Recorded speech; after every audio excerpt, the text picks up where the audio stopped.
days since we said bye to the others in Nasha Town. Still no news about Rarer, though. Where could he have slunk off to? If only he was gone for good. But with all the trouble he stirred up before, there's no way we've seen the last of him. Hello! You must be the traveler in Paimon? Mr. Flint has been looking for you. Unfortunately, there's been a serious wild hunt attack over at the quarry. He thinks it's time to regroup and figure out a plan. The wild hunt? Oh, uh-oh. We better get over there, right away! Come on, let's go!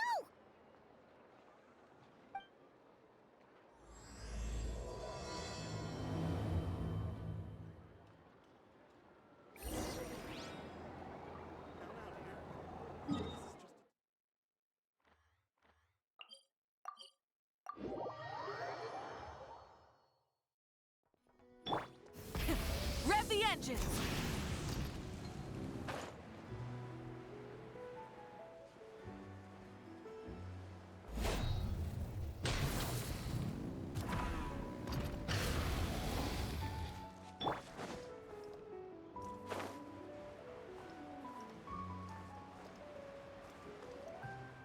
Clear weather all around, brightens the sky.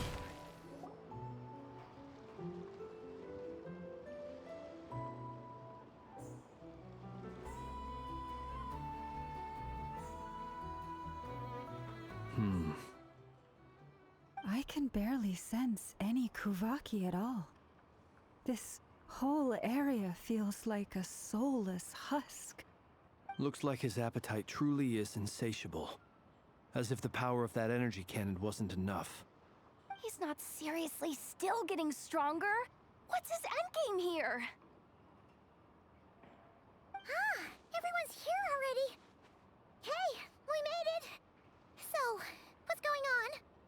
We've all been on high alert since we split up a few days back, expecting Rarir to strike again. But it's like he just vanished into thin air. No one has seen him nor found any trace of his presence. That is, until this morning, when a ratnik found signs of wild hunt activity while out here on patrol. As you can see, the Crystonite itself is physically intact, but the Kuvaki it contained is all but completely diminished. And we're sure that Rarir did this. Who else? He's the only one who could pull off a stunt like this. Kuvaki loss has reached critical levels. Reikir of Solnari set to maximum threat level. Warning, unless de-escalation measures are taken soon, he will pose a threat beyond our ability to contain. The consequences could be catastrophic. Traveler, do you remember when we encountered Rarir just after regaining his body? There wasn't a shred of sanity left. Nothing but madness and rage. Yeah, didn't he shout out a bunch of names? Then he started raving about how nothing in this world mattered to him. Oh, Paimon gets chills just thinking about it. Oh, but the thought that he's still out there, lurking somewhere in Nod-Krai, waiting for his chance to strike? Oh, even chillier. Last time we fought, we were already at a disadvantage. If he has such overwhelming strength, why would he suddenly go into hiding? Yeah, if I were him and I wanted more Kuvaki, I'd just take it by force. No point staying in the shadows. Unless something went wrong. His whole resurrection thing didn't exactly go smoothly. The other thing is, how does someone who's completely lost their mind still have the wherewithal to cover their tracks so perfectly? Beats me. According to certain medical studies, insanity does not always entail a complete loss of rationality. It may be that he is simply living in a world of his own. That actually sounds about right. He was ranting away to himself the whole time, like he had zero interest in talking to us. There are many unanswered questions here. He could be right under our noses, and we'd still be in the dark. Besides his name and title, we know little about him. Certainly nothing about his past, or what he might be hoping to achieve. Exactly. And we wouldn't even know where to begin looking. Even Boss hadn't heard of the Rahir of Solnari before all this.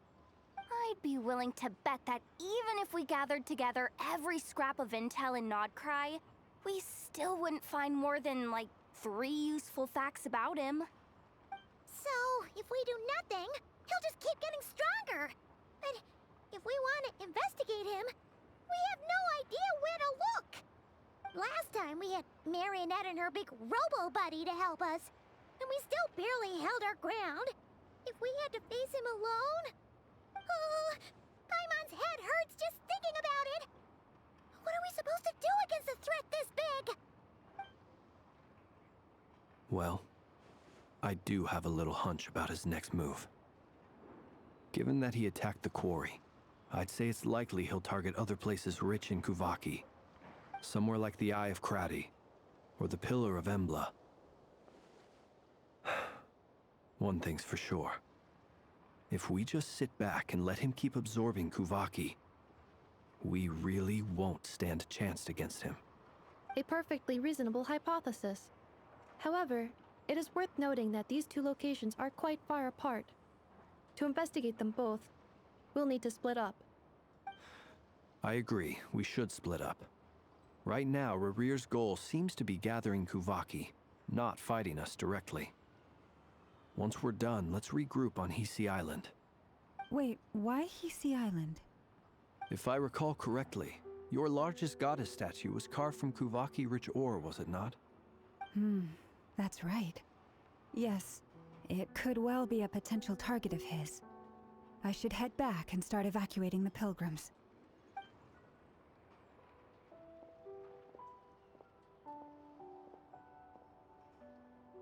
Splitting up's always gonna be risky.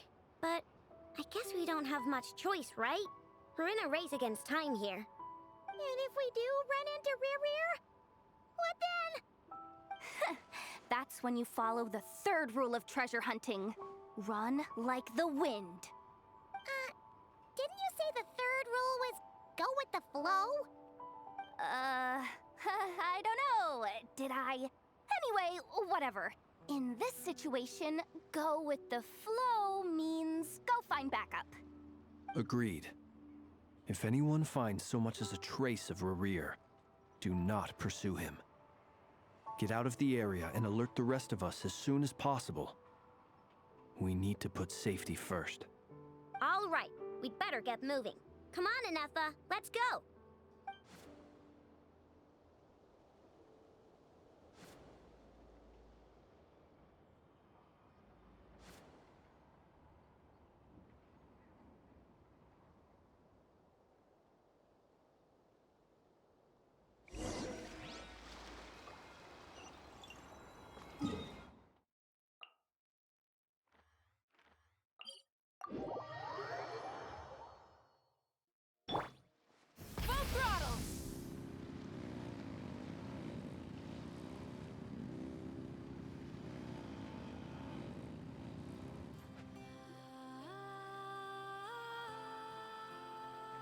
Any leads? Nope. Diddly squat. No clues to where he might be hiding. It's like he's a ghost. It feels like we're sitting on a powder keg that could go off at any second. Ugh, I hate this feeling. I'd rather face him head on than be left hanging like this. So, you guys didn't find anything either? Not loving the word either. How about you, Flintz? I questioned a few Ratniki and eventually narrowed my investigation down to one suspicious individual. But by the time I got to his place, he was already gone. Almost as if he knew someone was on to him. Either that, or he's just extremely cautious and doesn't stay in one place for long. He's been biding his time for a while now. The question is, where or what is his next target? No idea. Since regaining his body, he seems to have lost all interest in the fragment in my possession. If he did still want it, he's had plenty of chances to take it. All we can do now is hope that Aino and Anefa turn up some leads. Darn it, Rarir. If you've got the guts, come face me one-on-one! Wait, he's actually here? I didn't mean it, I swear! No, it's coming from Silver Moon Hall. The Lady Kutar might be in danger. Let's get over there, quick!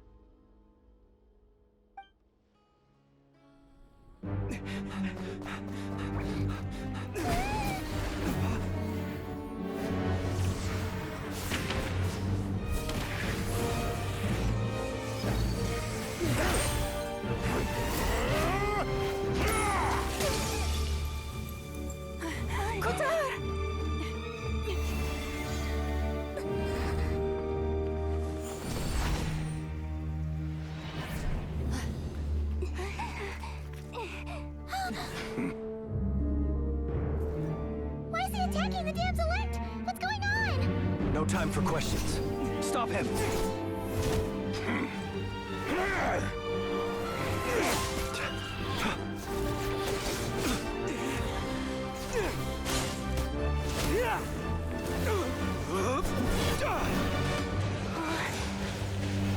This is insane. Yehuda, get Kutar out of here! On it.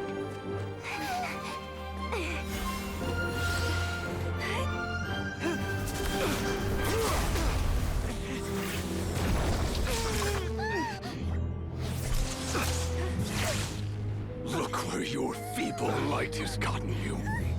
Now, you shall plunge into darkness. Felindus, soon, I will find a way. Watch out!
Find them.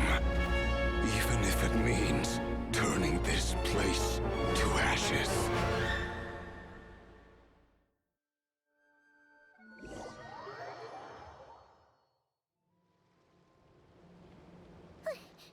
That was too close! We barely made it out of there alive. What's that guy's deal? How'd he get so crazy strong?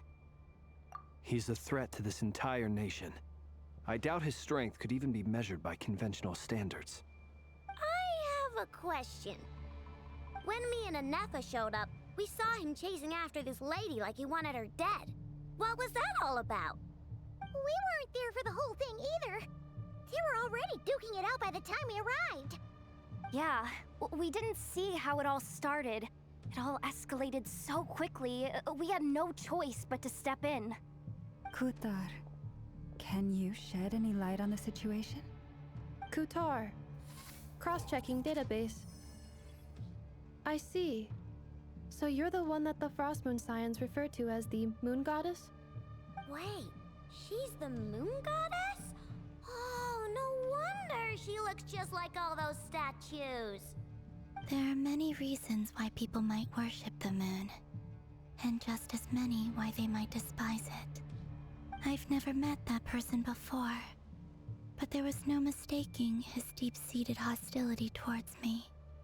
Why he holds me in such contempt, I cannot say. But since he hunts the power of the moon, it's no surprise that I am a target. Kutar. There are many potential motives. For instance, you help the traveler escape his grasp. This could be his way of taking revenge. It is also possible that he covets the Kuvaki inside you and seeks to take it for his own. The list goes on. But right now, devising a counter strategy should be our #1 priority. The likelihood of this location being discovered is close to 100%. A counter strategy? But we don't stand a chance against an enemy like this. Surely our only option is to run. He's not gonna chase us to the end of the world, right? So as long as we can sneak out of Nod-Krai undetected. No, I can't say that. Come on, Yehoda. This is serious stuff. You can't suggest we all just chicken out. Running is our only option. Huh? You seem surprised. But what other choice do we have? We are facing an enemy we cannot possibly defeat in battle. Well, I mean, yeah, but still. It's not too late. I can distract him, so you have plenty of time to make your escape. Wait, what? You're gonna act as bait? Doesn't that make sense? I'm the one he's after. There's no need for you to risk your necks on my behalf. A coyote doesn't stop for bypassers while it's howling at the moon. What is it, Loma? The Frost Moon Scions have already grown accustomed to life without their goddess. My presence here is no longer essential, and this is not my home, so you needn't ask me to stay. We can't just roll over and let him get away with this. That's not our style. Yeah, we can't just call it quits after everything we've been through together. Besides, she'd pretty much saved my life back there. If I just ditched her now, I'd never forgive myself. We can't overlook that you have saved our lives multiple times now. To talk of returning the favor would be a little crass for my liking. But suffice to say that we are friends, and friends look out for one another. Rira's true objective remains unclear. Even if we were to sacrifice Miss Kutar, there's no guarantee he would stop. But Kutar, I know why you left the Frost Moon Scions so long ago. It was because people started treating prayer as a form of trade. They would make self-centered wishes, force you to accept meaningless offerings in return, and then expect you to perform miracles for them, as if that were their entitlement. If it were me, I might have walked away too. But I believe that time can change everything, and that sometimes it takes losing something precious to appreciate its true worth. After much reflection, I've realized that this was never about whether the Frost Moon Scions need you. Any relationship based on need is purely transactional. What I truly hope is that you'll choose to stay, not out of obligation, but as part of our family. You were born here, and now you've returned. Who knows? Perhaps it was the moonlight that guided you home. thank you, Lauma. But my power is on the wane. I'm afraid I will be of little use to you now. Very well then. I'll do as you say. Both times you saved us, we were transported across great distances in an instant. Is that one of your powers as the Moon Goddess? It is, but I find it very draining. I barely managed to pull it off just now, and it will be some time before I'm strong enough to do so again. Rejected by the world, my power is dwindling. Like a lake cut off from its source, slowly shrinking away. Now, it has almost run dry. What do you mean, rejected by the world? The 3 moons belonged to the ancient bygone era in which they came into being. From the moment I was born, the world itself has been steadily sapping away at my strength. The 3 moons are not one and the same. As the goddess of the Frost Moon, I cannot wield the powers of the other two. Yet moonlight has a way of blending together. Each can reflect the other's glow. So when our fingers touched, I was able to restore my strength by drawing Kuvaki from the Eternal Moon's marrow. But this method of recovery is painfully slow. If only we could find the... It's the Wild Hunt! Even faster than we expected. We'll have to finish this conversation later. See how those Wild Hunt creatures are running away from us.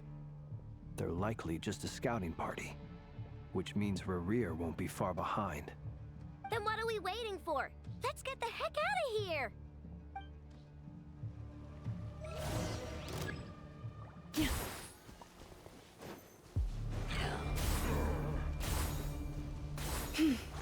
Leave this place. By the Frost Moon of old. Installation chamber deployed. Oh, they just keep coming! This is driving me nuts! Rerir's closing in on us. We need to pick up the pace. There's too many of them! And this time, we can't fall back on Kutar's house to escape! This goes on much longer.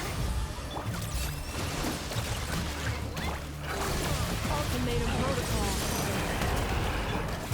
The night comes. Close your eyes. Observe. To dust. Fear the dark.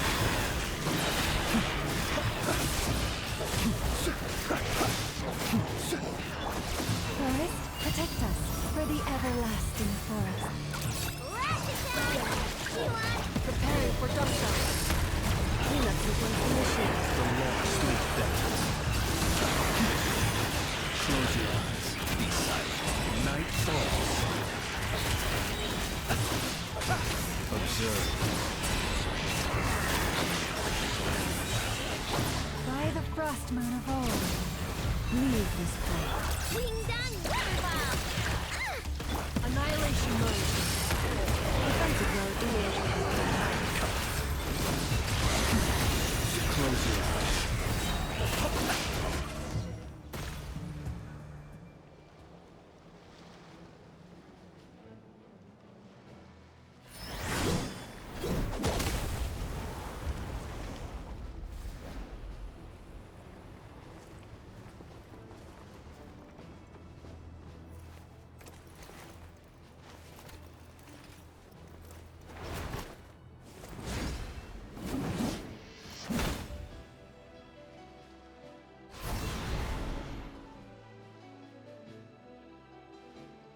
What's the matter? Bit off more than you could chew? Who are you? Uncle Varka! You're back from Amsvartnir? Whoa! You're Varka? Grand Master of the Knights of Favonius? We could save the intros for later. Right now, let's get you all out of this hellhole. Follow me. I know somewhere you'll be safe. Oh, is that where I think it is? That's the one. Come on, move! There's no time to waste.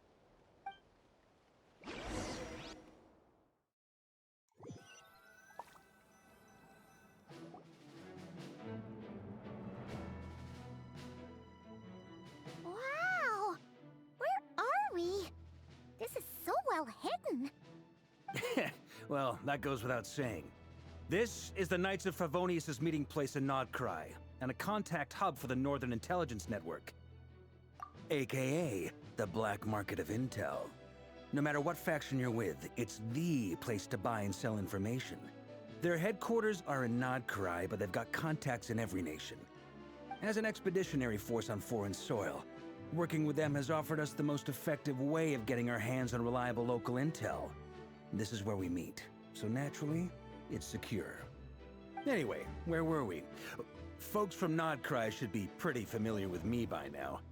But I believe this is the first time we've met. Allow me to introduce myself.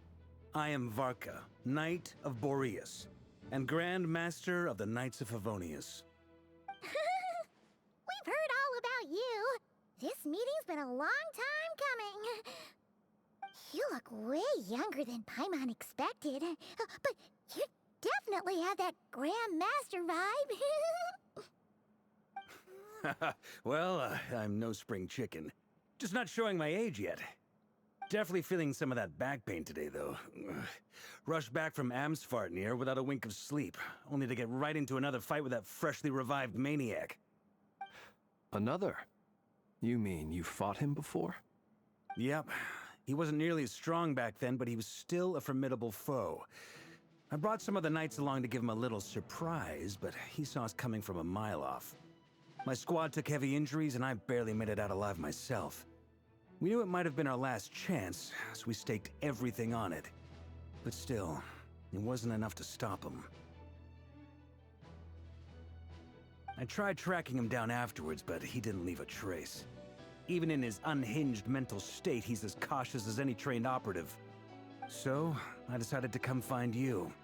And as luck would have it, turned up to find you being ambushed by the Wild Hunt. The rest, you already know. Is that why he's been frantically absorbing Kuvaki these past few days? Because he sees you as a threat? Maybe I'm part of the equation, but even if I weren't, I'm sure he'd still be gathering power. He's clearly working up towards something. Note to self, Uncle Varka's strength rating officially upgraded. Guess it's my turn to ask questions now. So, what exactly has been happening in Nod-Krai? Why is the Wild Hunt returned in humanoid form? And why is it after you? That's a long story, but I'll try to make it quick.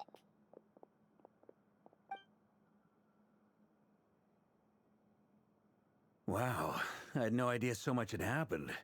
Sounds like you guys have really been through it. So, the Kutar is actually a Fatui Harbinger. And all this Wild Hunt activity in Nod-Krai is the work of the Raker of Solnari, one of the 5 sinners. Oh, that's a lot to take in. Need some time to wrap my head around it all. I'm truly sorry, Mr. Varka. You stood with us against the Wild Hunt, and did everything you could to stop it from escalating into a full-blown catastrophe. And then, the one time you're away, it all comes to a head and all your hard work gets undone. You've got nothing to apologize for, Miss Moonchanter. You can plan 100 steps ahead and still slip up. That's just life. No one knows what tomorrow holds. You can't predict which way the wind will blow next. And, to be perfectly honest, I can't say I'm surprised. For all the times we've defeated the Wild Hunt in the past, we've never been able to completely wipe it out. Turns out, we were just delaying the inevitable. But now that a new variable has come into play, fate may well take a different course. A new variable? You mean us? Who else? And in a strange way, I think his resurgence might not be an entirely bad thing. The Wild Hunt is like an unrelenting force of nature, but Rerir is an individual with an agenda. He's gotta have a weak spot somewhere. That said, while I was explaining everything just now, some of the points that Mr. Flint's added caught my attention. You mean about our mystery ally? That's right. From what you've said, not only did they lead you straight to some key files, they also shielded Hisi Island from a lethal Kuvaki blast. I don't know who or what could pull something like that off. Heck, even Miss Columbina doesn't have a clue. I hadn't heard the story about those files. Would you mind repeating their titles for me? Wild Hunt Phenomena Log, a Nod-Krai and Ratnik's Field Journal, and Kuvaki Survey Log. Oh. No. Still doesn't ring a bell. Another dead end. Guess all we can do now is hope that our mystery ally keeps showing up when we most need them. Still, it's safest to assume they won't be intervening again. From here on out, we'll have to resolve this crisis by ourselves. Your intel also explains something else I've been wondering about. The reason I led my team to Amsfartnir was because we'd had reports about a possible source of the Wild Hunt showing up there. But once we looked into it, it turned out to be a red herring. I don't know who was behind it, but clearly, it served its purpose. I doubt it's by chance that he happened to make his comeback while my attention was diverted. And from everything you told me, it sounds like his scheming began well before his return. So maybe luring me away was all a part of his plan. But is it even possible that he orchestrated all of this by himself? The Moon Maiden and the Raker of Solnari, Nod-Krai of all places. The way everything is unfolding, it can't be a coincidence. So, what do we do now? Got any ideas? Right now, we've got at least 3 things to consider. Let's go through them one by one. First, we need to figure out how to take down Rarier. If we can't beat him in a straight-up fight, the rest won't even matter. To my knowledge, the bulk of Nod-Krai's fighting force is already gathered here. But even with everyone united, we're still no match for Rarier in his current state, let alone with his power still growing. What if there was a way to tap into a new power of our own? How so? Have you thought of something, Columbina? 3 moons once watched over this world. The Eternal Moon was the largest. The Frost Moon was the brightest. And the Iridescent Moon was the most mysterious. They say that back then, the 3 moon goddesses wielded immense power. Enough to shape the workings of the world itself. I now bear the Frost Moon's power, and the Eternal Moon's marrow resides within the Traveler. Hold on. Are you suggesting... The iridescent moon. The last piece in the puzzle. That's right. If we can find the Iridescent Moon's marrow, I will be able to regain my strength much more quickly. The 3 moons are said to stir the tides and illuminate all things. Perhaps they hold further secrets beyond our understanding. According to my analysis, this solution is feasible. However, it is subject to one major condition. How do we locate the Iridescent Moon's marrow? I know a way, but... we will need to visit the Fatui's Experimental Design Bureau. The Experimental Design Bureau? Are you saying we need to involve Marionette? Yes. I must speak with Sandrone. It's a long way from here to the Experimental Design Bureau. There's a high chance you'll be spotted. You shouldn't go alone. Then that's settled. Next up, our second priority. Somehow, we need to figure out Rarier's end goal. As you saw for yourselves, when he was still in his wild hunt form, everything he did was for the sake of recovering his body and resurrecting himself. His first act since then, after laying low for a while, was to try and assassinate this young lady. People's obsessions often reveal their greatest vulnerabilities. There must be a reason why he despises the moon so deeply. Perhaps it sheds some light on his title, the Raker of Solnari. The Wild Hunt has plagued Nod-Krai for centuries now. If we want to stop it for good, we have to get to the root cause of what's driving it. It's true. We still know very little about him. If Kuthar hadn't given us that lead, we wouldn't even know his name. But where would we even start? I doubt even the Intel Queen of Nod-Krai has a clue, and she has info coming out of her ears. Oh? That's a rather hasty conclusion for someone who's so painstakingly meticulous when it comes to dealing with machines. Ah, she heard me.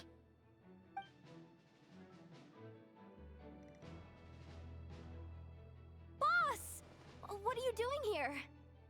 I'm now asking myself the same question.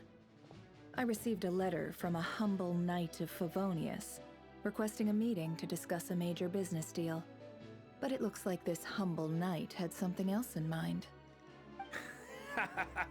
Details. Miss Neffer, the important thing is that you've arrived at the perfect time. Since his failed ambush, I've been racking my brains trying to come up with a plan to fight Rarier. Given the severity of the situation, I think it's fair to say that our only chance lies in uniting as one. And I'm talking all the factions in Nod-Krai. We can't do this without the Curatorium, but I knew it'd be a tough job to win you over. So, I took the liberty of reaching out for a little chat. Wait a sec. How did you even hear about this place, Nefer? Didn't you say this is meant to be the Knights of Favonius' meeting spot? And a contact hub for the Northern Intelligence Network? And isn't it supposed to be super hidden? You really think he could have gotten settled in Nod-Krai without my help? Besides, I'm the one running this gig. Of course I know where the meeting place is. Allow me to introduce the current head of the Northern Intelligence Network. If it's intel you're after, she's your woman. Pretty much seen and heard it all. Please spare me the flattery. Let's cut to the chase. Seems like you've run into some trouble, huh?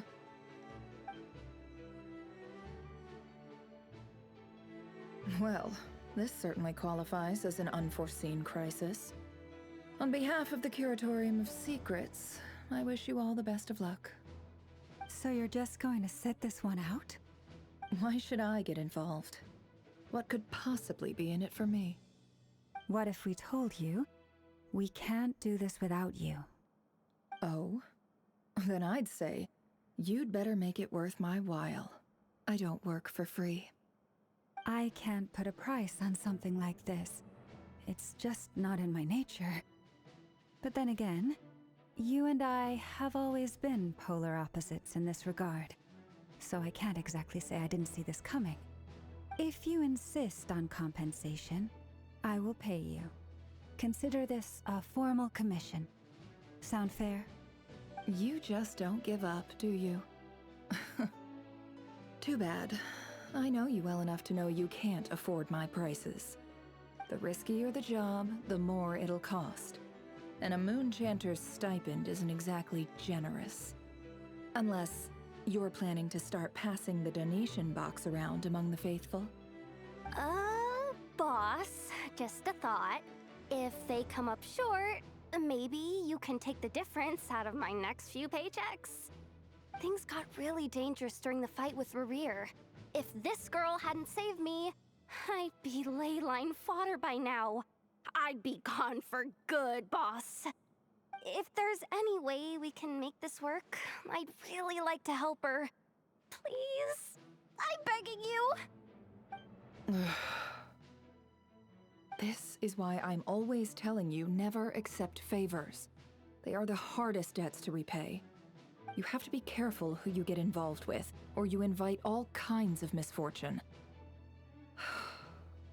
Very well, Yehoda, I will help. But just this once. Don't count on this happening again. Flynn's, that fragment that Rerir was after, do you still have it on you? Of course. Let me borrow it. I need it to follow up on some leads. Wait, you actually have some leads? Shh. This is top secret information. I get it. We all have things we'd rather keep to ourselves. Plus, I know we can count on you, so we'll leave the intel gathering in your hands. And that brings me to the third and final item. We need to find a way to distract him. We need time to make our move, so someone will have to stall him. I'm in for this part, no matter what. Anyone coming with? Count me in too. Come off it, you two. Quit playing heroes. I'm way ahead of you here. Nefa did a scan of the Moon Goddess's Kuvaki signature, and we're gonna use it to make some decoys over at the Kramkake craft shop. Anyone who's in, follow me. Once they're ready, we'll deploy the decoys across Nod-Krai. So as long as the rest of you keep moving, he won't catch on to your scent and won't be able to track you down. I like it. Genius idea. No biggie. All right then, we'll split into 3 teams. Once your team has finished their mission, return here and wait for the others. Dismissed!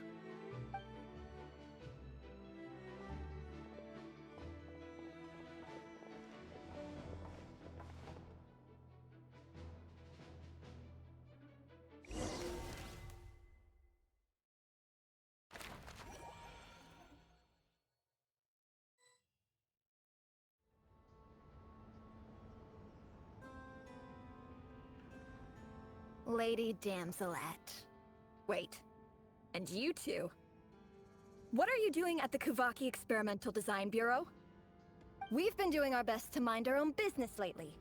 But if you're just gonna waltz up here like this, you're seriously pressing your luck. Don't blame us for doing what we have to. Huh. You really think that's gonna scare us off? We're not looking for any trouble. I just want to see Zandrone. Do I need to remind you that you're still a wanted fugitive for deserting us? Out of consideration for our former ties and the crisis we're all up against, we'll let you leave in one piece. But don't even think about trying to get inside. Let them in. But... Are you going to make me repeat that? no, my lady. Zandrone seems to be in a good mood. Must be maintenance day.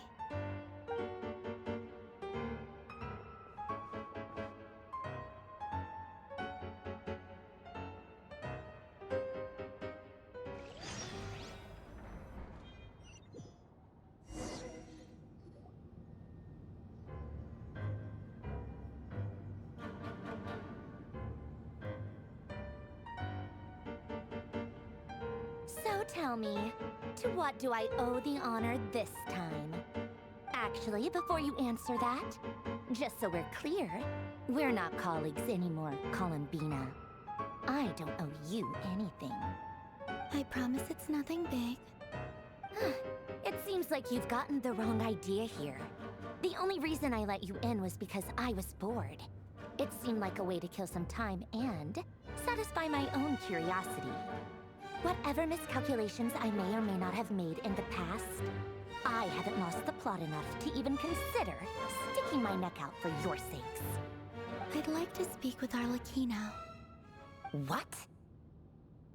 Huh? You mean the knave? I'd like to speak with Arlecchino. Is she in Nod-Krai? No, she's not. Once the work on this facility was completed, she went back with the Rooster and Regrator. The only ones in Nod-Krai are me and...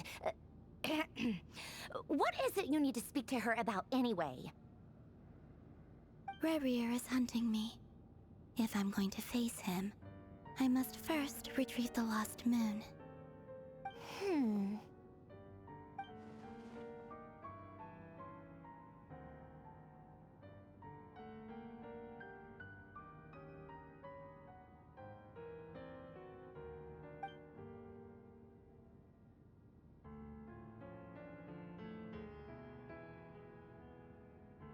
Is that a no, then? As if I need reminding. I was this close to settling things with him before someone decided to whisk me away to their weird little garden. Have you held any tea parties lately? Tea parties? Yeah, obviously. You don't seriously think we'd pack it all in just because you aren't here. If anything, they've been more eventful than ever. Just me, Arlecchino, and a bunch of insolent, insensitive guests who won't stop asking where you've gone. Oh, they've been a real joy. I bet you served them the worst tea you have. Just like you used to do to me when I upset you. Who cares about how good the tea is when there's no one around to drink it? I keep losing people. First Rosaline, now you. I'm running out of people who can make me laugh. Honestly, what could be more ridiculous than a multi-centenarian goddess who's only ever had the plain herbal tea she received as offerings? You'd always brew a different type of tea for me each time. Was it really just to see how I'd react?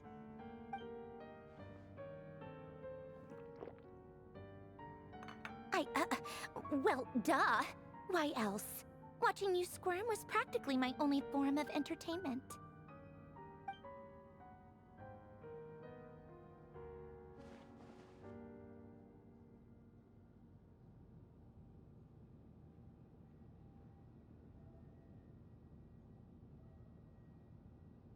Oh, yeah. And Capitano sometimes used to bring Tartaglia around too. But I guess we won't be seeing him again. Well, I guess we are overdue for a get-together. Polonia! Have Favronia pass a message to Arlecchino for me. It's time for tea. Will suffice. Pass along a message for me, too, if you would. My body cannot contain the marrow of 2 moons, so I'll be leaving one of them in her care. Excuse me? Who said you were on the guest list? If my tea meant that much to you, maybe quitting the Fatui wasn't your brightest move.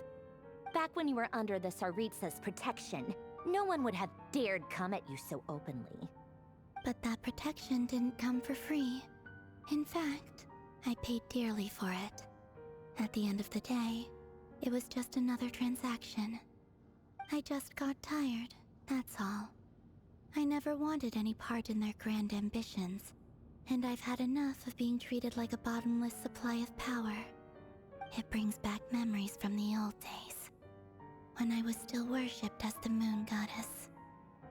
Centuries on, it may be a different group of people, but I see the same greed in their eyes. I figured you'd leave eventually. You didn't have as much of a reason to stay as I do. The Tsaritsa gave you shelter and protection, but that was it. Nothing more, nothing less. Meanwhile, the Fatui demanded everything from you in return, until it was more than you could bear. I get why you left. And frankly, I have no interest in dragging you back just because the higher-ups told me to. But if you keep hanging around with this riffraff, the next time we cross paths, we might be enemies for real.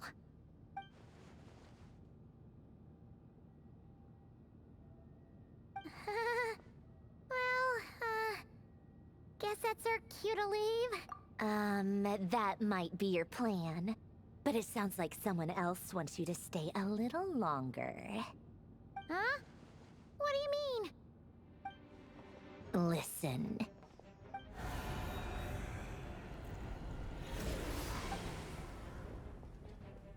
My lady, it's the Wild Hunt. A horde of monsters is headed straight for the facility. Another uninvited guest trying to crash my tea party. Clear the area. I'll handle this. Wait, what? You want us to leave you here by yourself? Huh.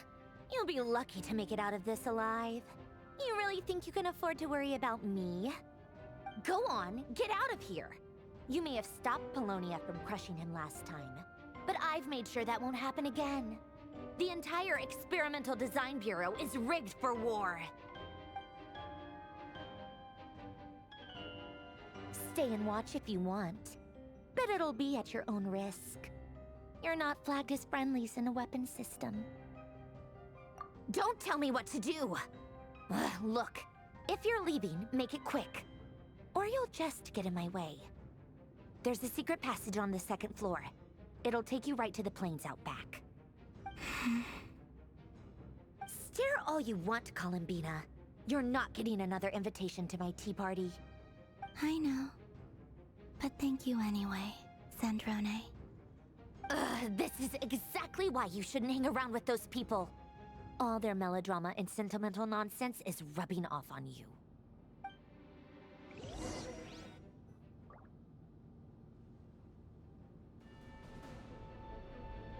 Come on then, Mr. Ray here. Let's pick up where we left off. It's your Wild Hunt monstrosities versus my beautiful creations. Let's see who comes out on top.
Livonia! Get him!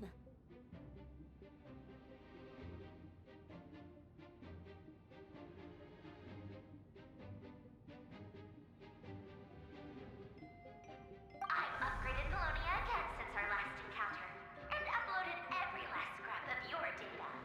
So let's finish this once and for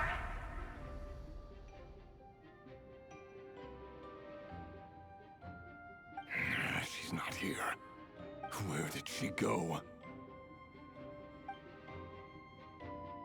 Hey! Over here, you big... Curse it. Move. Keep searching. She cannot have gotten far.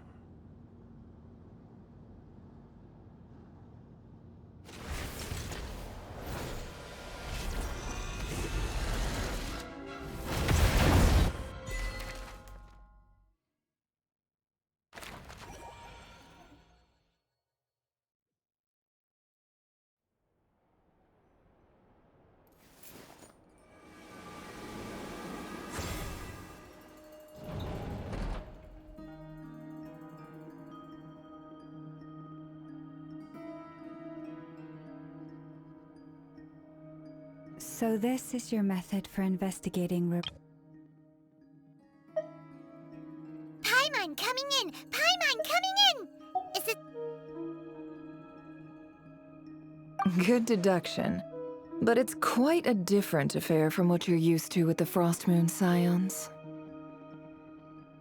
Whoa! First time I've ever been in here. Boss always said it was off limits, so I pictured some kind of creepy dungeon. But it's actually kinda nice.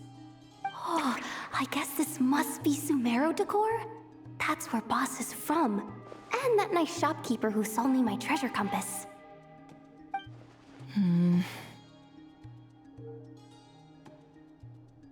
I'm not sure exactly what you've got planned, but it looks like you're all set. When do we begin? Whenever we wish. But for some reason, I've got a feeling this isn't going to end well.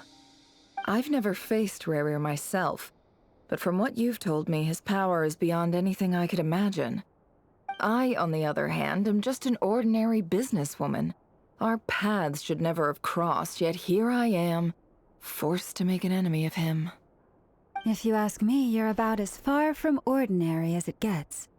So what are you saying? You're getting cold feet? Once I take a job, there's no backing out. Still, I have to ask myself if the power I'm relying on will even work on an opponent of this caliber. And also how to make sure I come out of this alive if things spiral out of control. Death is the one thing we can take for granted. It is the great equalizer, however fortunate or unfortunate we may otherwise be. So it's important to consider how to spend what lifespan we have left. Come on, boss. Lighten up. Quit talking about death. It's bad luck. For once, I agree with you. When you're up against a foe like Rerir, there's no such thing as being too prepared. Is there anything I can do to help? That won't be necessary. I've already made up my mind. Time to cash in a precious favor I've been saving for a rainy day. Yehoda, I need you to find someone for me. The sooner the better. Find who? That shady merchant who sold you an overpriced treasure compass the other day. Come on, boss. You're pulling my leg again. In what way is she shady? She showed up when I was completely lost and sold me a neat little gadget that was exactly what I needed. Trust me, she's a good person. Anyway, I know who you're talking about. Don't go anywhere. I'll be right back. Quit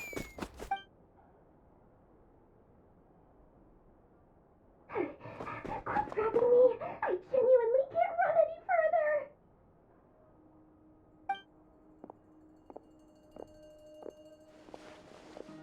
Hey, aren't you? What is it? What's the big rush? You dragged me out of a dream where I was literally swimming in Mora. I'm charging double my usual attendance fee. See, look how easygoing she is. After that rude awakening, she could have completely snapped at us. But instead, she kept it together and just asked for an extra fee. Dori Sangama Bay? I never would have pictured you two doing business together. If you want to make it big in Nod-Krai, it's all about connections. Lady Nefer just so happens to have a lot of intel that interests me. And she also did me a big favor in the past. It was back when I first arrived in Nod-Krai. My trusty assistant, the genie in my lamp, had an adverse reaction to the Kuvaki and fainted. And wouldn't you know it, that's when I suddenly find myself in a life-or-death situation. Good thing my compatriot was there to swoop in and save the day. I've been giving her a 30% discount off all of my goods ever since.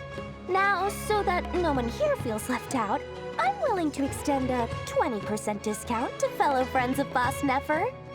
Plus, any other friends you send my way will enjoy 10% off. What can I say? The great Lord Sangama Bay is nothing if not generous. So, let me guess. You've run into some trouble? I've got everything you could possibly need. And the more you buy, the more you'll save. You guessed correctly. What have you got in the way of survival gear? The one type of gear I've never been short on. What are you looking for? A jetpack fresh from the Academia's labs? An ancient suit of armor dredged up from the bottom of the sea? At the very least, I need to know what kind of opponent you're dealing with here. If even you're worried about staying alive, it must be pretty serious. What if I told you it's someone with the power to bring a nation to its knees? Is that so? Then we really are talking top-shelf treasures. I don't have anything like that in stock right now. I'll have to ask my supplier. Your supplier? A powerful woman, make no mistake. I can't reveal her identity, but luckily for you, I hear she's planning to visit Nod-Krai in the near future. If you're willing to wait, I can ask her when she's here. Can't say exactly how long that'll be, though. Then, let me put it another way. What would you do if you encountered an enemy like that? Roll over and serve yourself up on a silver platter? Of course not! I have a handy little trinket from one of my generous suppliers, which... Hold on. What exactly are you getting at? No, no! This is for my personal use only! Let's just say I'm borrowing it, all right? Just for insurance purposes. You'll get it back later. Favors are the worst kind of debt to owe, and now you've got a chance to repay one. A win-win situation, don't you think? Fine. You can borrow it for 5 days. No, make that 3. And for every extra hour after that, I'm charging you 1 million mora. Deal? Deal.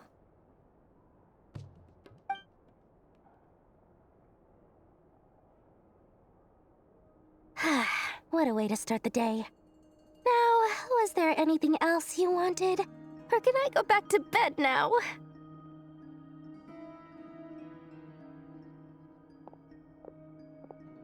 That will be all. Take care now. Don't trip up on your way back, friend. See you later! You're my favorite shopkeeper.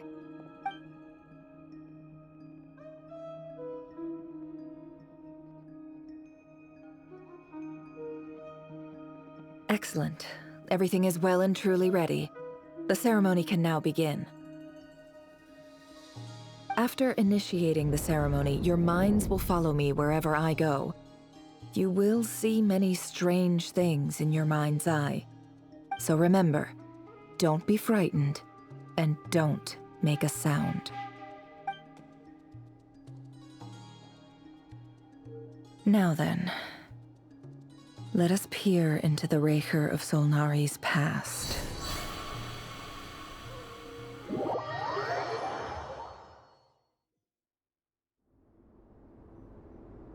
I made it. I don't recognize this style of architecture. Must be Conrian. Simple furnishings, table and chairs.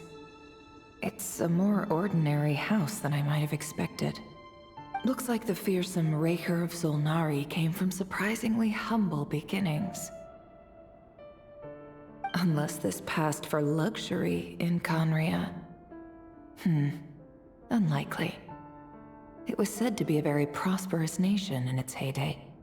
Anyway, I'll keep exploring.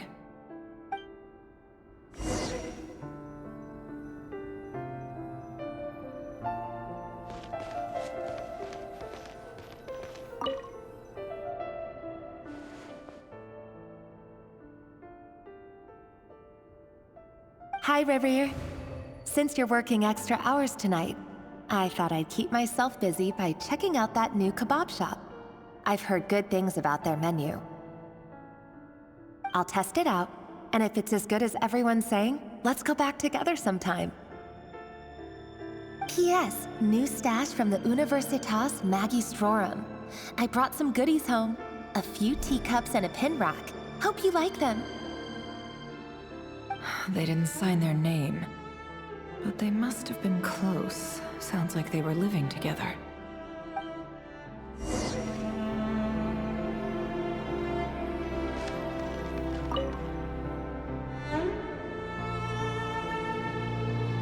I went over to Joseph's for drinks today.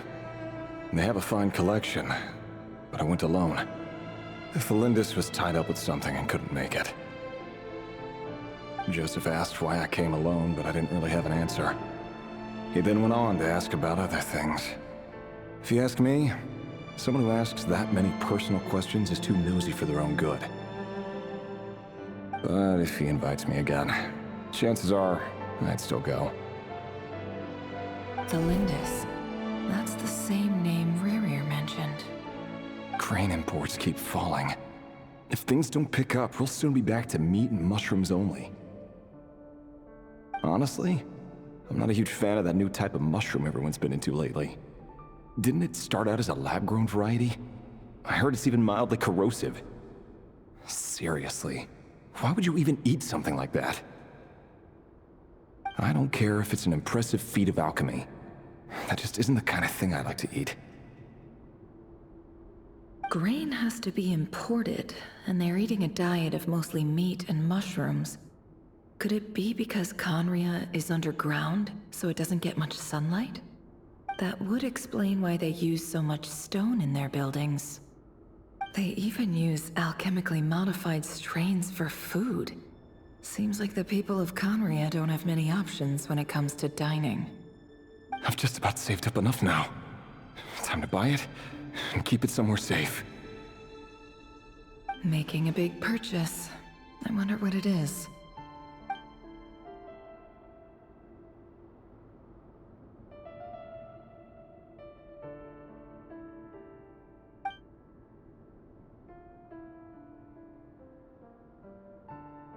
He really is a professional. No wonder he's so good at covering his tracks. Despite what he's become, it seems like he's retained certain habits, at least in this regard.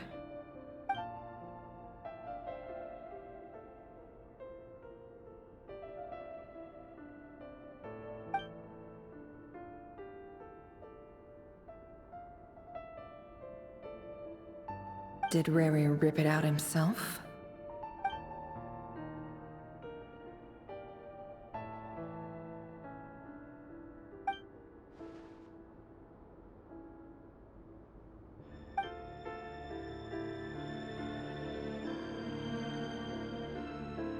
Before I met you, I was convinced that my heart was nothing more than a stagnant pool.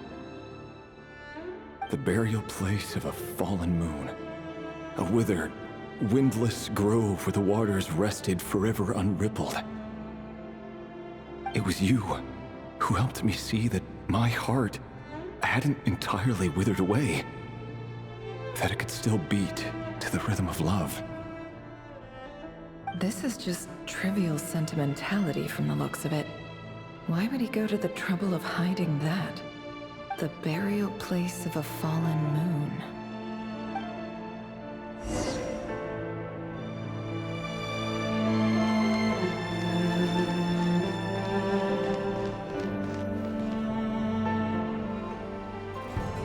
Reverie, over here. Dane! Oh, and, Vediflin here? What a surprise to see you here, sir. Hello there, Reverie. You need not address me so formally outside of court. He doesn't get that much free time, so I invited him over for a drink. Even the court prophet deserves a break every now and then, right? Well, I'm flattered. So, what are we discussing today? Hey, don't look at me. As far as I see it, we don't need an excuse to have a few drinks. Come on, don't give us that. Didn't you say you were about to pop the big question? How's that coming along? Who'd have thought the great Twilight Sword was an even greater gossip? I just didn't expect you to be the first one to settle down and get married, that's all. Yeah. If you told me that a few years ago, I wouldn't have believed you either. So, are you planning to come clean about your job then? I'm guessing you still haven't told her. Sure, I'll have to tell her at some point. But I'll need to pick the right time and place. To be honest, I have no idea how she'll take it. Come on, stop being such a pessimist. For all you know, she could be thrilled. I bet she'll be much more impressed by your actual job than the one she thinks you're doing now. A member of the King's Guard. Quite the cover story. Does the king himself even know? Of course he does. Anyway, enough about me. How have you been? Me? Same old, nothing much to... Huh? What's up, Ved? It's nothing. Vediflin, Dainsleif's elder brother. Renowned throughout the court of Conria as the Visionary, and said to possess a wisdom far beyond the reach of any ordinary man.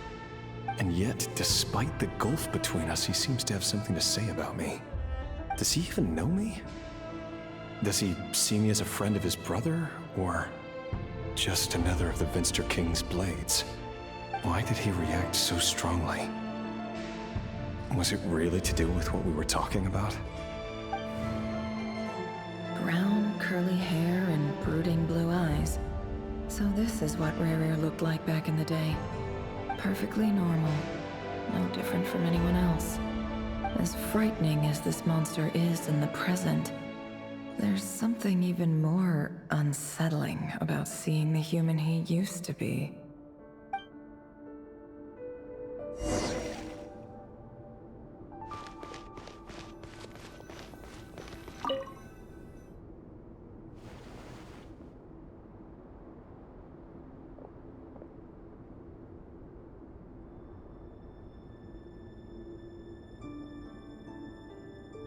Felindis? You're back early? Our equipment's being serviced today, so I got off earlier than usual. How's your day been? Aw, why the long face? Is something the matter? Has your boss been giving you a hard time again? Went for a drink with Dane and the others after work. Isn't that a good thing?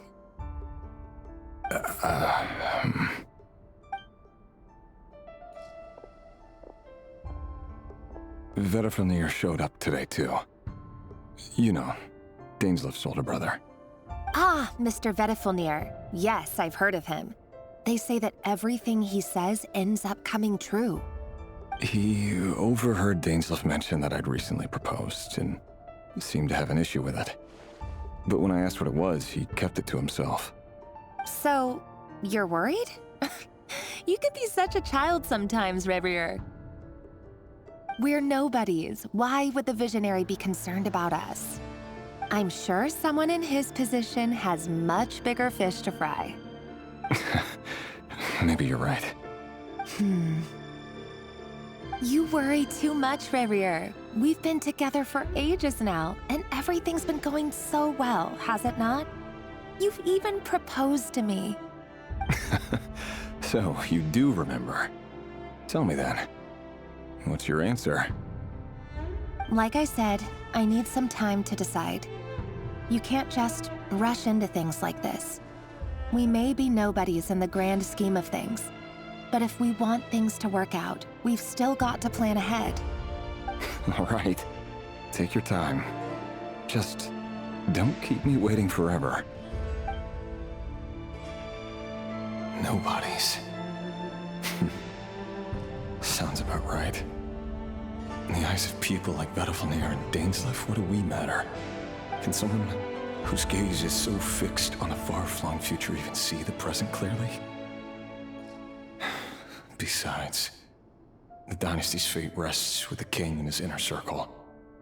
Whatever I do, it won't make much difference.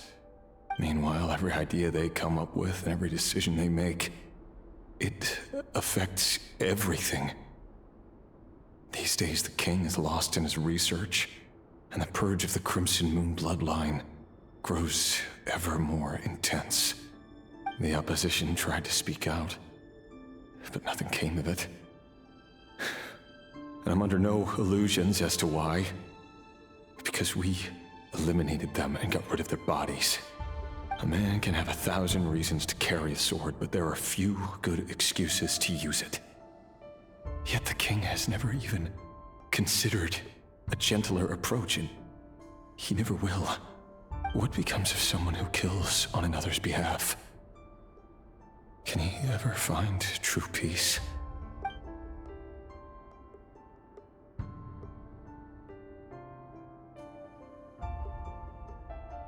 Thelindis?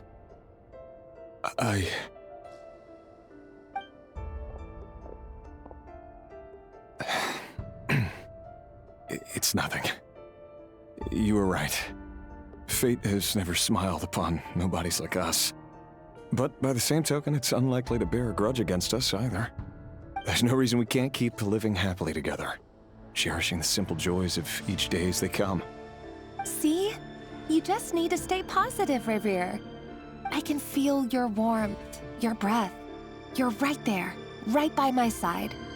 Just seeing you makes me happy in a way I can't explain, and that's something that no one could ever take away from me. So smile, my love. Let go of that frown. You're right, Thelindis. I've just been overthinking things. That's better. Getting caught up about things like this will only ruin our evening. Speaking of which, all set for the ball tonight? I need to go get ready. You go ahead. I just have a few things to take care of, then I'll come join you. Even busier than the big shots, huh? Fine, I'll go get started. But don't be late. If you keep me waiting too long, I won't be a happy bunny. Relax. I'll be there. Seriously, though, you drive a hard bargain. You're really gonna leave my proposal hanging and still expect me to take you to the ball? Well, that goes without saying. I already told everyone I'd be coming with a dance partner. Besides, they're two completely different things. Let's take it one thing at a time, all right? All right. White outfit it is. It seems like Rerir was deliberately hiding his ties to the intelligence services by giving the impression that he was just an ordinary member of the Venster King's Guard. He clearly doesn't want his would-be fiancée to know about his other life. Then again, that's hardly surprising. People in the intelligence trade rarely do. Who'd have thought we were in the same line of work? Let's dig a little deeper.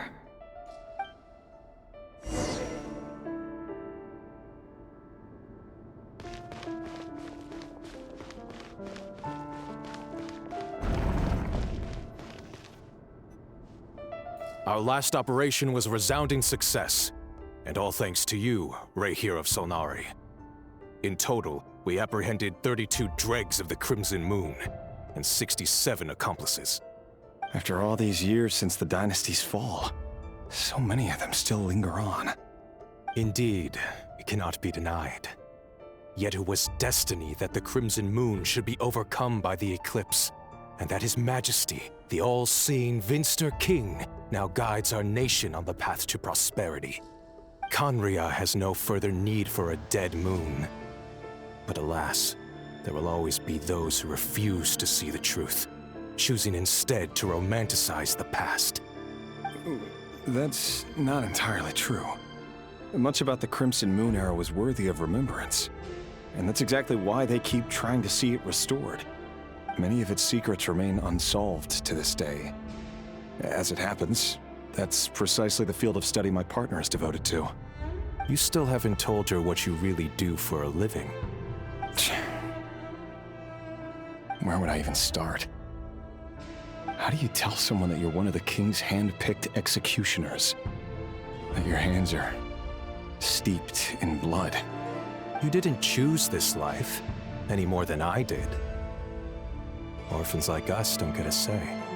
But I'll sure as heck be the one to pay for it. Speaking of which, we need to be more rigorous in the way we identify direct descendants of the Crimson Moon. Someone, it seems, has strong opinions about my future plans. Most likely my marriage in particular. I have a feeling that we may soon become targets of the Crimson Moon's retribution. Your concerns are not unfounded. They've taken out many of our colleagues these past few years, and for that very reason.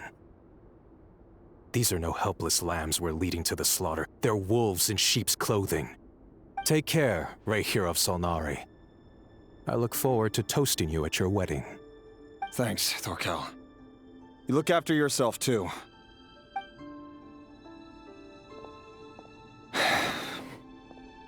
Thelindis, I never wanted to keep this from you. You're the last person I would ever want to lie to. But that's exactly why I can't tell you everything. There are things you shouldn't know. Things you cannot know. The moonlit dynasties are a thing of the past. Yet even now, with the sun shining high in the sky, there are those who would call forth a dead moon's ghost. Could that be why Vedalfnir held back? Or was it because of some court secret he's not at liberty to share? I have to get a clear answer from him. No matter what happens, I will protect Thelindis. Rerir seems to be very concerned by Vedalfnir's reaction. Vedalfnir and Dainsleif, the Visionary and Twilight Sword. So that's what they were really like. I've investigated this whole area now. There doesn't seem to be any other memories here. Should I try somewhere else? Wait a second. What's this black smoke?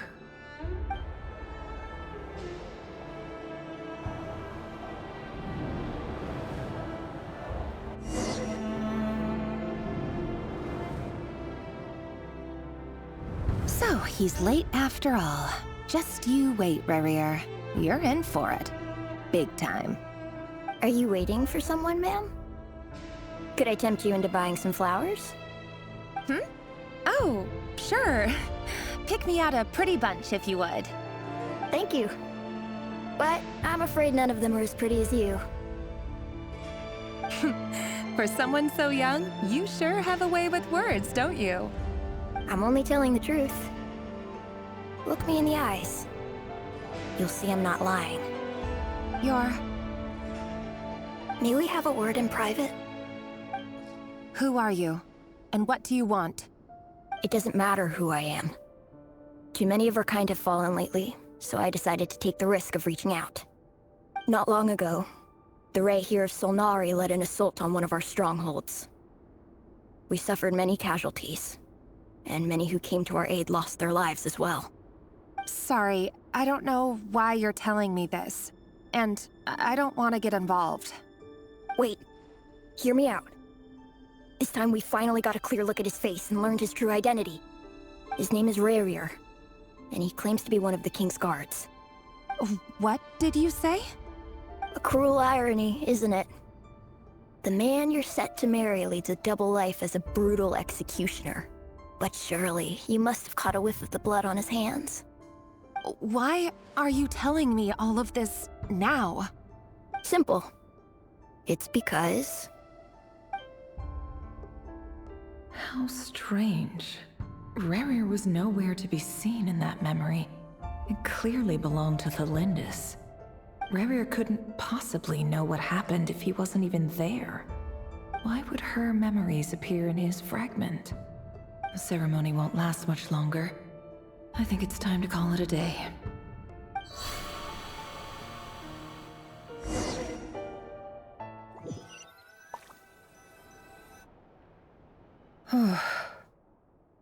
So that was your doing? Did you just pull us inside Rerir's fragment to spy directly on his memories? Any more questions, and I'll have to start charging. I had no idea you could do that, boss! Seriously, that was amazing! We're not worthy. We're not worthy! I gotta admit, though, I'm itching to see what happens next. Feels like we barely scratched the surface. I'm just as curious as you are, but the ceremony only allows for limited time inside. That's all we can see for now. Luckily, we managed to learn quite a lot. So far, so good. I just hope the others are doing okay too. Especially the group with the Traveler. Their mission is a risky one. Let's hope it's all going smoothly. If you're worried about them, go see how they're doing. If I know Boss, she's gonna need some time to write up all the details and make sure it's all coherent. I'll stay behind to lend a hand, but feel free to head back and meet up with the others.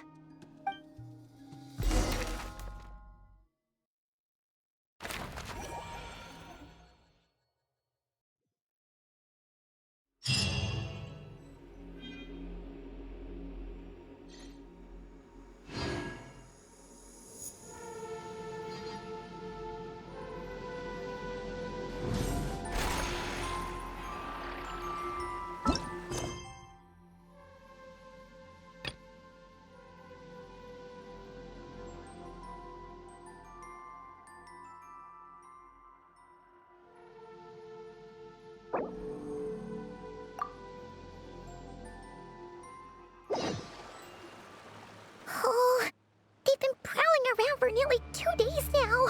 These things just won't quit. Oh, they might not have seen us yet, but them constantly sweeping the area, our way out is completely blocked.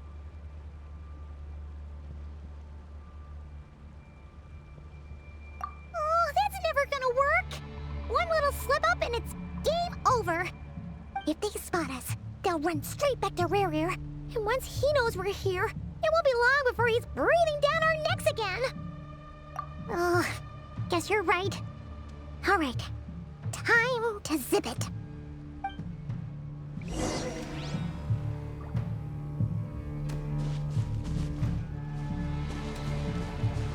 Quick, hide! We almost got spotted!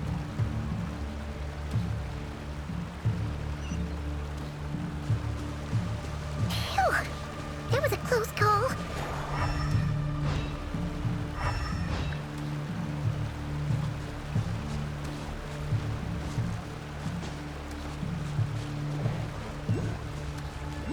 Watch out! He's coming this way!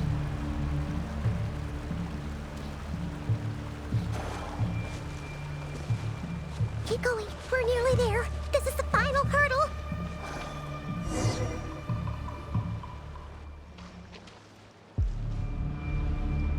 Oh, there's no end to these things.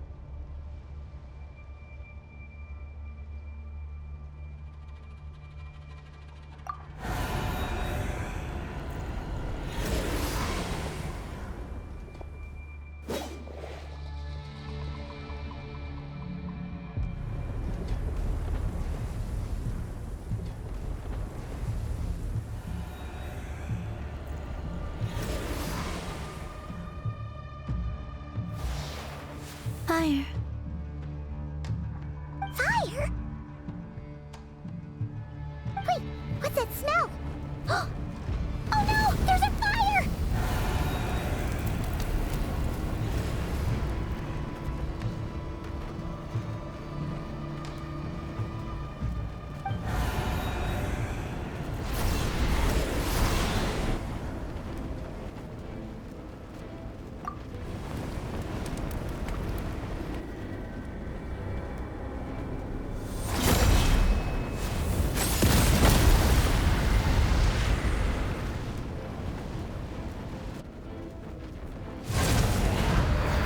Sandrone was right.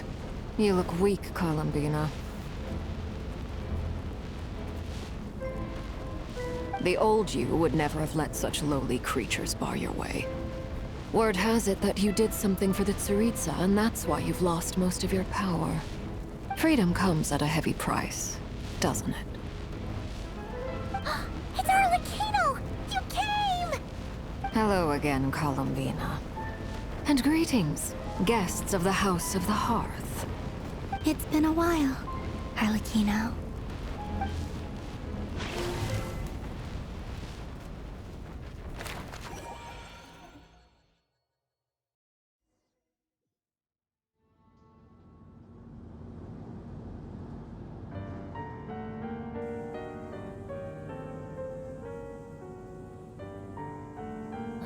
Stupid right here of stupid Solnari.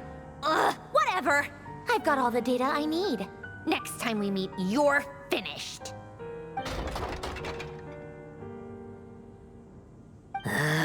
He sure doesn't pull his punches. Excuse me, do you need a hand? You can do me a favor by staying out of my way. Can't you see I'm busy? Wait a minute. I recognize that voice. Hello, Miss Sandrone. Father sent us over to help. How considerate of her.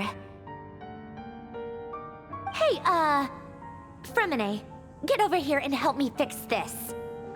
Lenny, you do your thing. Just keep your sister away from my machines. Nearly every machine that cat girl touches ends up going haywire. Go put her on cleaning duty or something.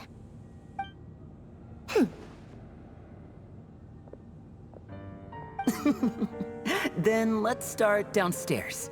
Framerate, we'll leave this place to you. You've got it. Wait a second. Pretty sure there's still some tea in the cupboard. If you want some, you'll have to make it yourselves.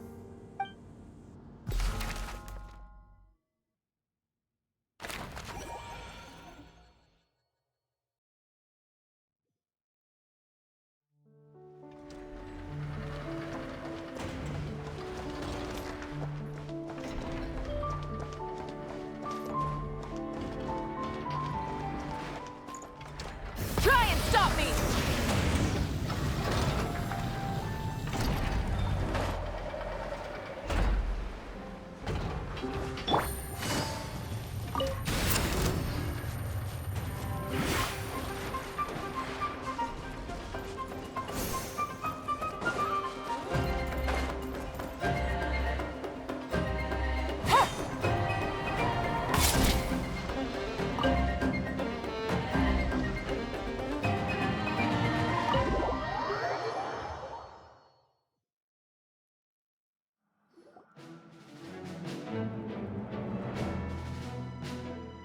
It's a relief to see you all made it back in one piece.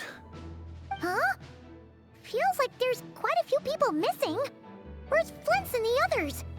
And what about Nefer? I returned ahead of them. Flint is helping Aino and Anefa to set up the decoys and buy us some time. As for Miss Nefer... Boss is still wrapping things up on her end. She sent us back to fill you all in on the top secret intel we've been gathering. I see. Then let's get right into it. But first, who do we have here? You brought someone else in to help? Greetings. I was invited here to help as a longtime Tea Party companion of Columbina's.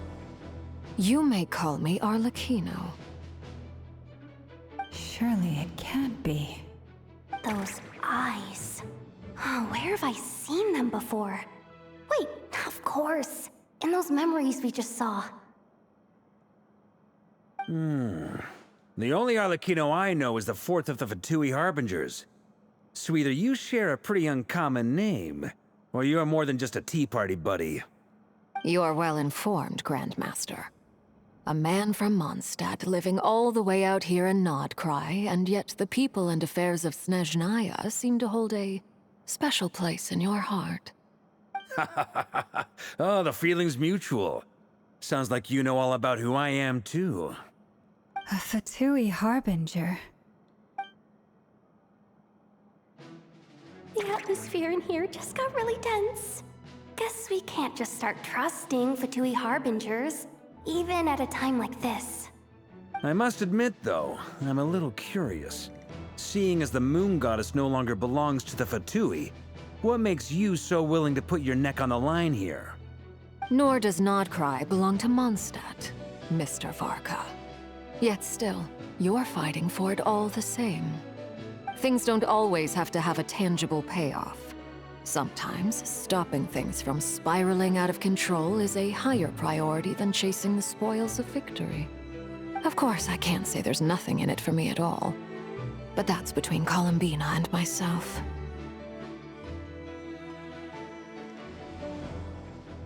Forgive me. I don't mean to doubt you. It's just that the Fatui really have been the source of many of our troubles. We have our own way of doing things here in Nod-Krai. But ever since they arrived, the Fatui have treated us with nothing but hostility. I know there's been a lot of bad blood between us in the past. I've done my utmost to avoid friction whenever I could. But sometimes fundamental conflicts of interest simply can't be settled amicably.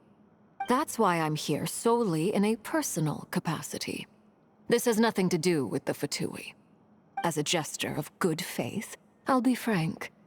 I can help Columbina track down the iridescent moon's marrow, which will help her restore more of her power. Anyway, what else is on the agenda? Let's begin. She says she'll be frank, then completely skips over the details. Looks like she doesn't want to give away too many secrets after all. But she clearly wants to change the subject. It'd be awkward if I tried to bring it up again now. I guess we'll just have to go along with it. She's the fourth of the Fatui Harbingers after all. One look and you can tell she's not someone you'd want to mess with.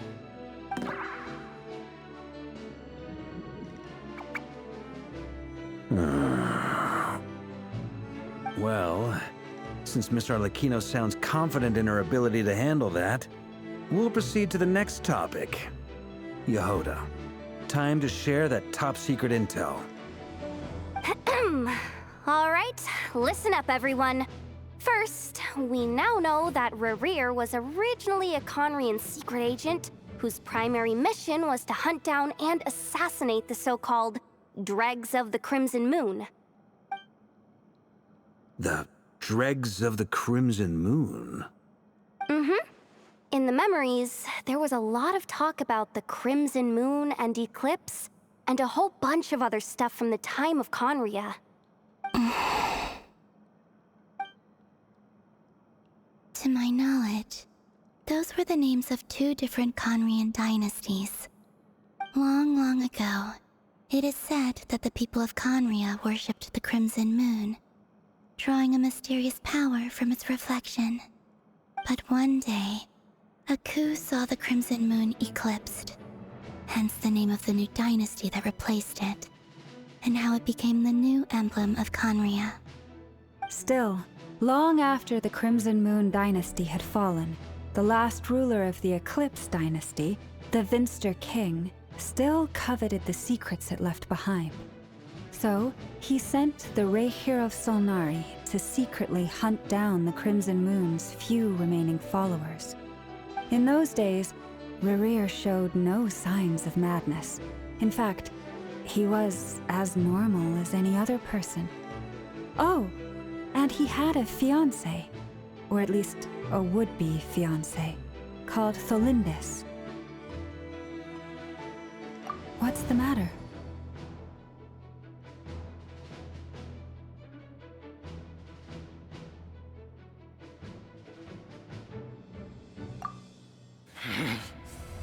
Verfnir, Freindaughter, Tholindis.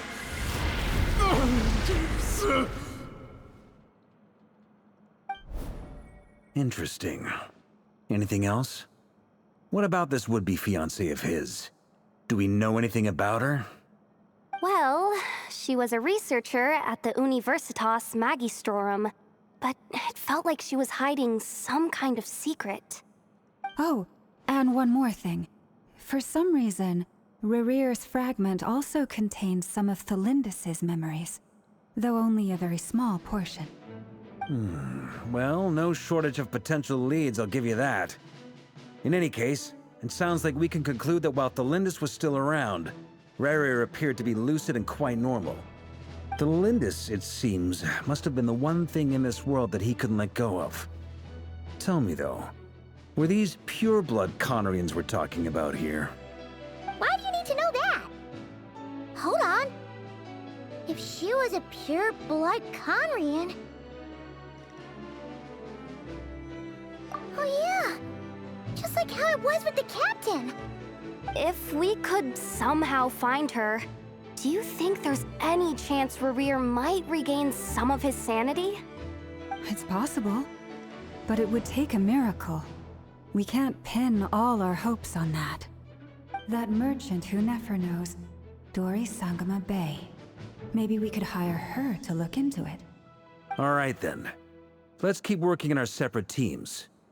Traveler, Paimon, Kutar, and Miss Arlecchino will go look for the iridescent moon's marrow. As for the others... On the way over here, I noticed that the Wild Hunt monsters had grown even more frenzied in their search for Kutar.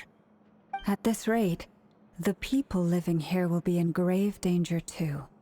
So I'm thinking of gathering together some of our followers to go wipe them out.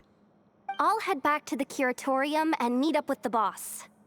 Feels good knowing we've all got something to be getting on with. Given that the Wild Hunt has been a lot more active lately, the Lightkeepers have likely begun their own operations too. If that is the case, someone will need to pass the news on to Flint's.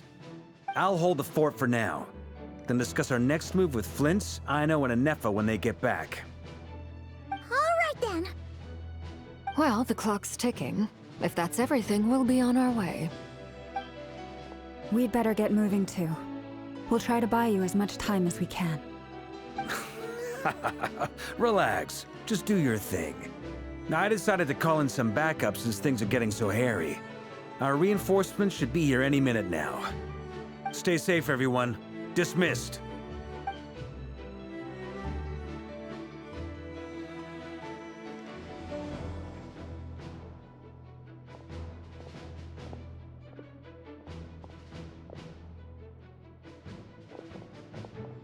We're back.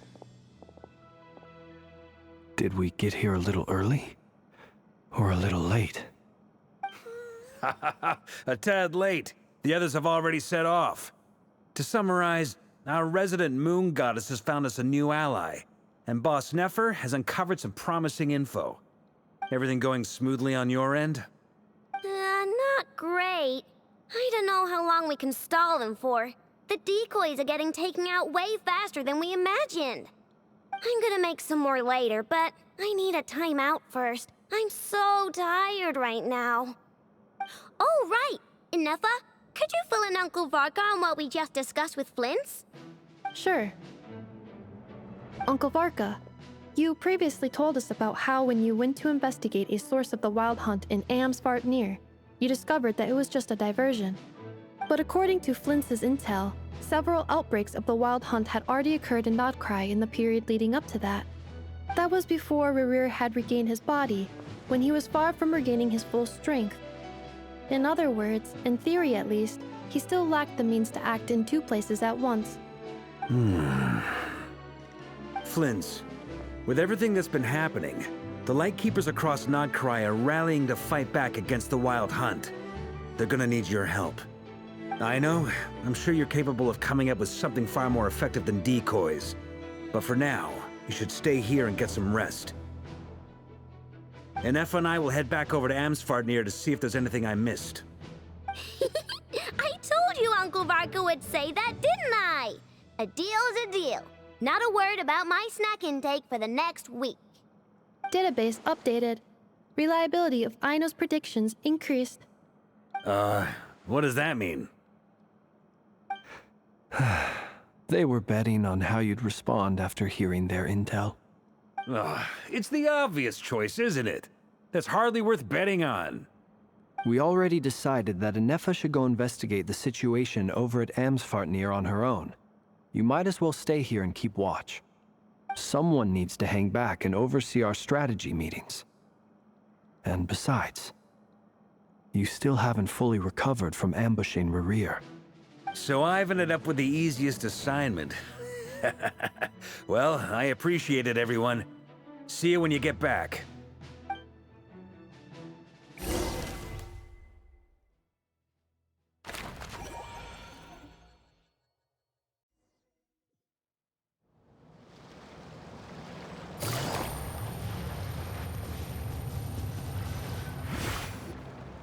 Here, this will serve as a good spot to cross over. Arlecchino, hold up a second! Since you brought us all this way, would you mind telling us what you've got planned? We still haven't got the slightest idea what's going on here. And if even Columbina doesn't know where the iridescent moon's marrow is, how do you? Simple. Because I am an inheritor of the royal bloodline of the Crimson Moon, and one of the last surviving embers of the Two Worlds' flames. Huh? Are you serious? As in, you're a descendant of that Crimson Moon dynasty we were just talking about? The one from ancient Conria? Your surprise is understandable. I was also taken aback when I first learned of it. But the more I thought about it, the more I realized the signs had been there all along.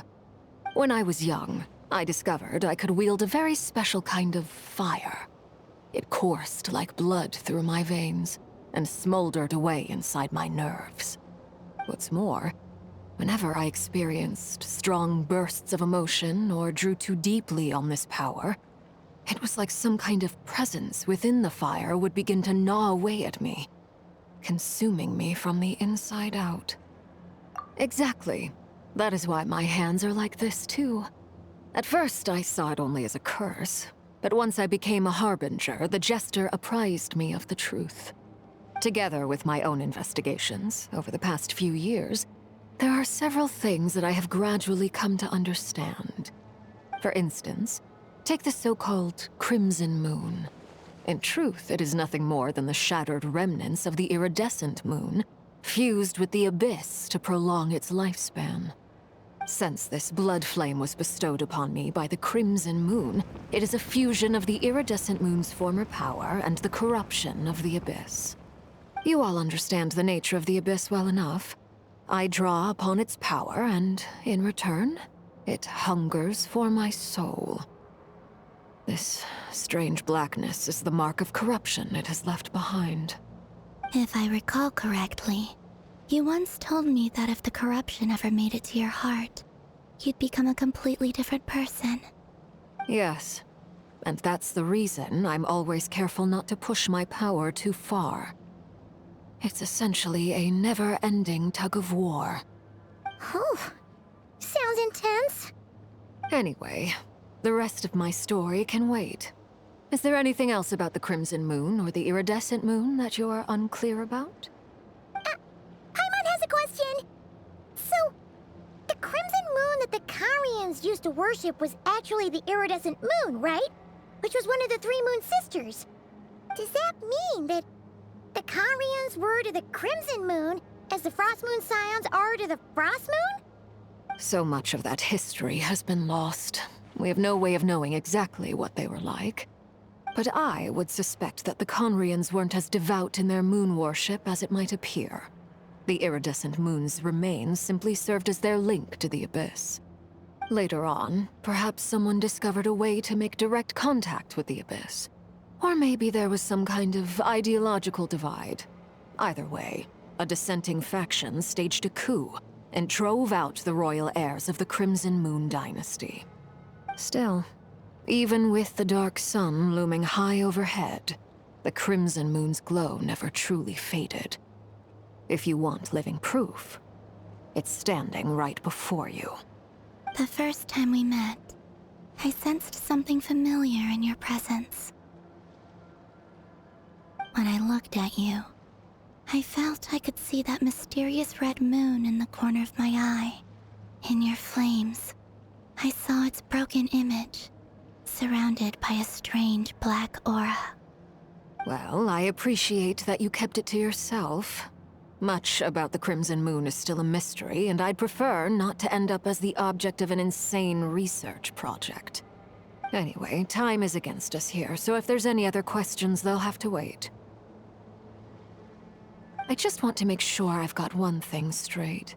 In her letter, Sandrone mentioned that since you are unable to contain the iridescent moon's marrow yourself, you intend to leave it in my custody, correct? That's right. For now, it's the only way I can pay you back for your help. The iridescent moon is already part of who you are, so with its marrow in your possession, you'll be even more powerful than before. Deal. Then let's get started. Get what started? What does this place have to do with the Crimson Moon? When I first became a Harbinger, the Jester gave me a book called Paranhari, also known as Leobranto Innamorato. You should be able to buy a copy next time you're in Fontaine. It's a love story set in the Crimson Moon era. But setting aside the tangled romances of its characters, it also records a few interesting details. In the Crimson Moon era, or so the story goes, there was an orphanage that received children from beyond the bounds of this world, and subjected them to a peculiar induction ceremony. Beyond the bounds of this world? For real? And what kind of induction ceremony? The Crimson Moon sages looked beyond this world for beings with powers that surpassed the gods. But fearing they might lose control, they subjected these children to a process of refinement. They made these children crawl up a fireplace and kept asking them, "Have you died? Did you see it?" Until they finally admitted to having died and seen a crimson moon. The adults embraced the children who passed the ritual, telling them, "Within the fireplace, you have traversed the flames between two worlds. Here and now, you are born anew." The book leaves much unsaid, but I suspect that this was their way of branding the children they had enrolled, leaving an indelible mark upon them so that they would forever live in the Crimson Moon's light. That explains why I can't sense the Crimson Moon's marrow in this world. It makes sense that it would be sealed in a special space that can only be accessed temporarily through some kind of ritual. But there's no fireplace here. Do you see a chimney anywhere? Oh, are we supposed to build it ourselves?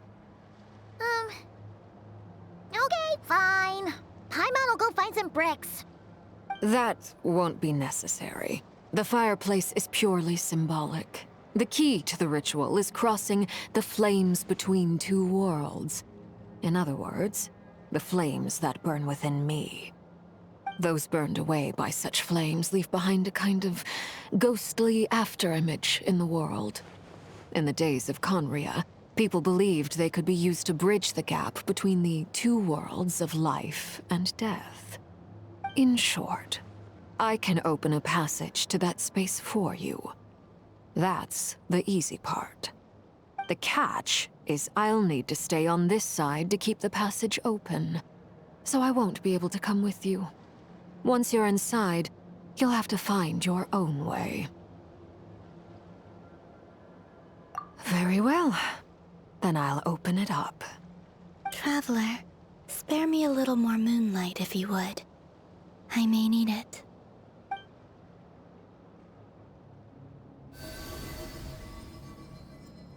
Thank you. I feel like I've recovered some of my strength now. It should be enough to move us across short distances and confront whatever dangers might await.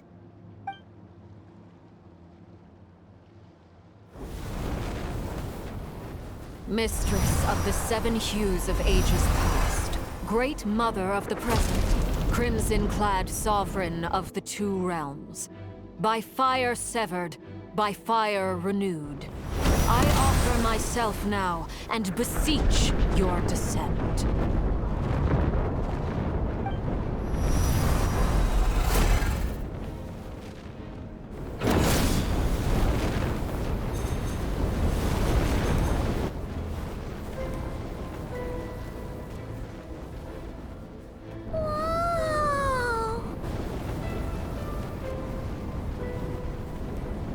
One word of advice. As you're crossing over, no matter what voices you hear, do not answer. Got it. I sense a sinister gloom inside, but also the familiar light of the moon. I feel that I am about to meet an old friend who has changed beyond all recognition. All right, let's go.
What a tragic sight.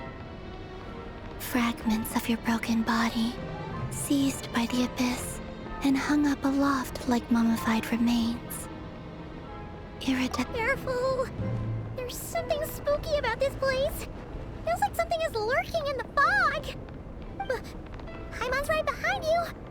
Whatever you do, don't run off without her.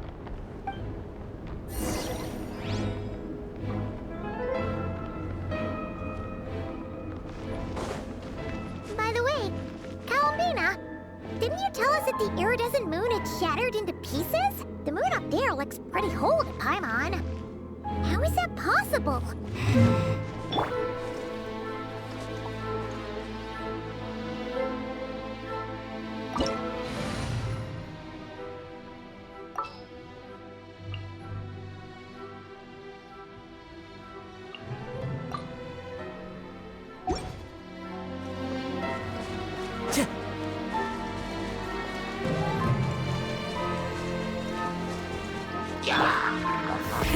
Rev the engines! Let's light it up! Just like I thought. It was only a facade. Off we go!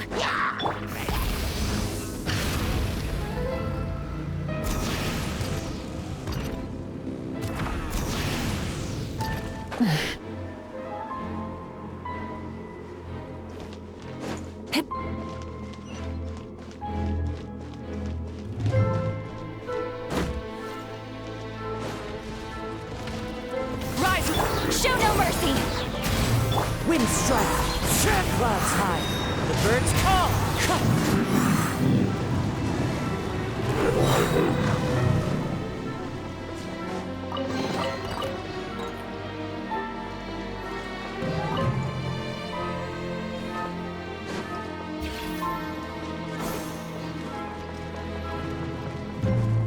Time to go.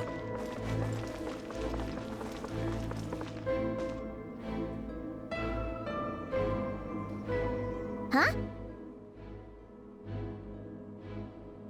Huh? For real?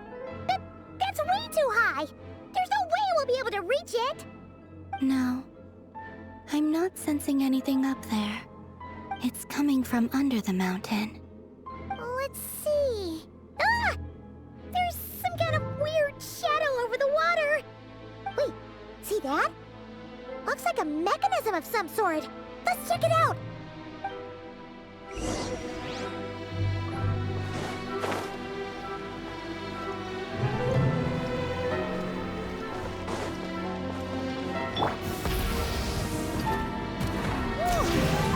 Looks like a device from the time of Khalia. Maybe people once came here to study the Crimson Moon's domain, and they left this behind. Oh, if we can activate it, we might find some clues.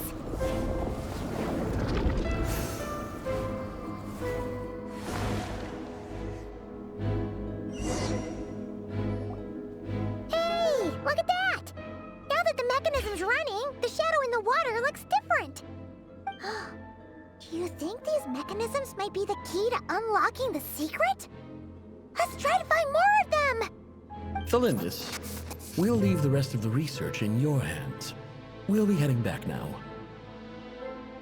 I hope this isn't ruining date night. Ugh. Mind your own business. Just leave me some snacks on the table. Felindis? Is that Rear's girlfriend? How come we're hearing her voice here? Oh yeah! So, do you think she was studying this strange space all along? The Abyss has made this space extremely unstable. Maybe that's why some of the things she said and did were preserved here. Like echoes. Or after images. Whenever I see this view, it takes me back to a poem from my childhood. Waning moon, oh lifeless damsel, weeping on the mountain crest. Mourning still in wistful tone, her fragile soul now laid to rest. For me, of all people, to be here investigating the mysteries of the Crimson Moon space, is it a coincidence or something more?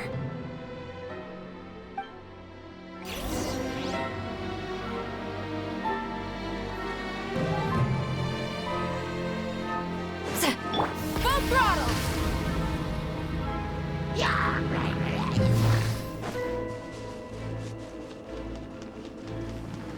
Oh, looks like the Abyss has messed up this mechanism. We need to find a way to get it working again. Let's see if there are any other devices nearby. One with nature.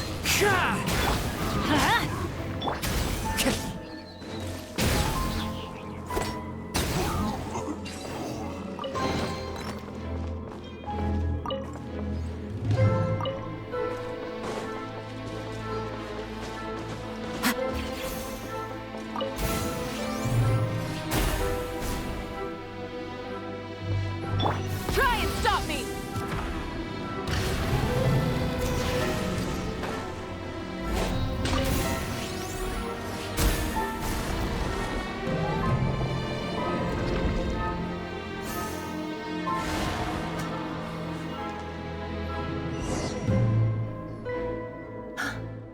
I see.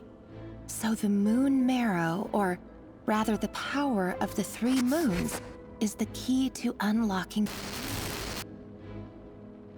If it really does exist, then maybe this madness can finally be put to an end.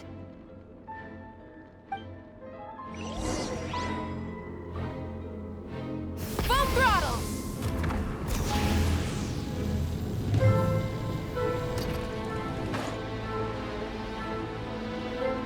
Take cover behind the rocks!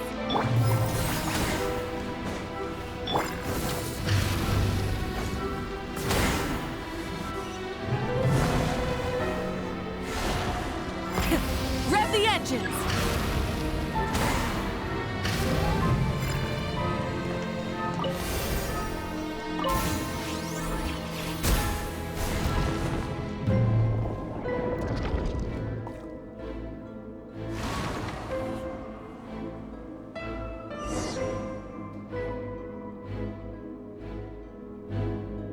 With the Abyss inhibitors in place, I should be able to access the chamber with the moon marrow. Oh, Rerir, with every step you take, you're drifting further from what you truly desire. But you're not the root of the problem. Ever since that outsider set foot in Conria, the Vinster King has sunken deeper into madness. If only I could get my hands on that outsider.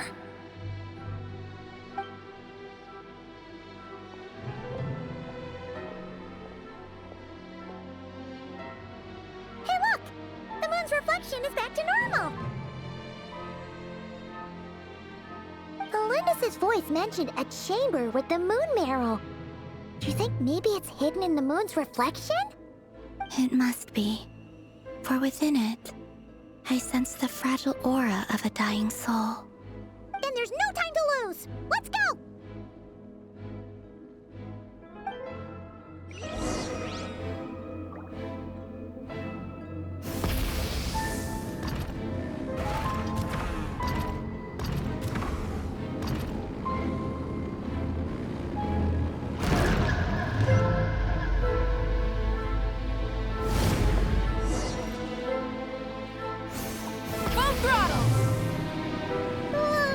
These things are so creepy! Looks like we'll have to destroy them if we want to get to the iridescent moon's marrow!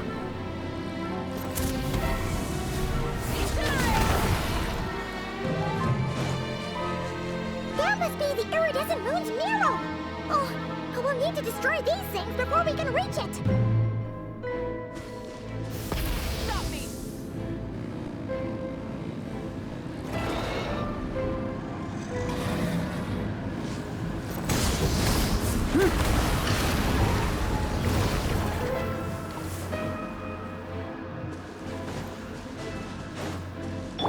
Return to the skies!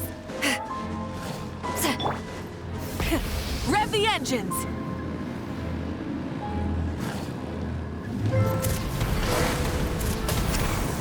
Hang in there! We're so close!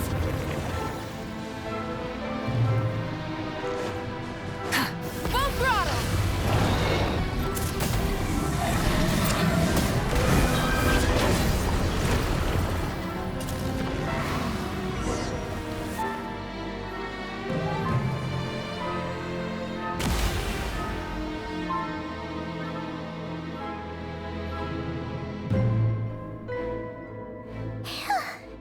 We finally did it! The iridescent moon's marrow.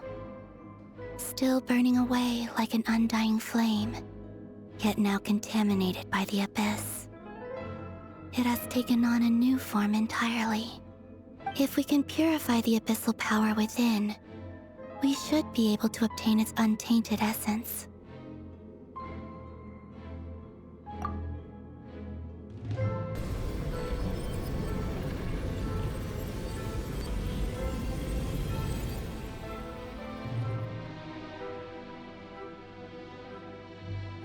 It's so cold.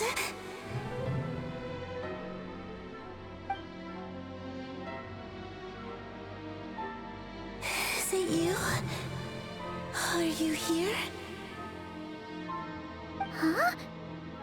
Are you talking to us? At long last, I can see you once more. Our fates have crossed, and I am finally free. I'm sorry, I lied to you.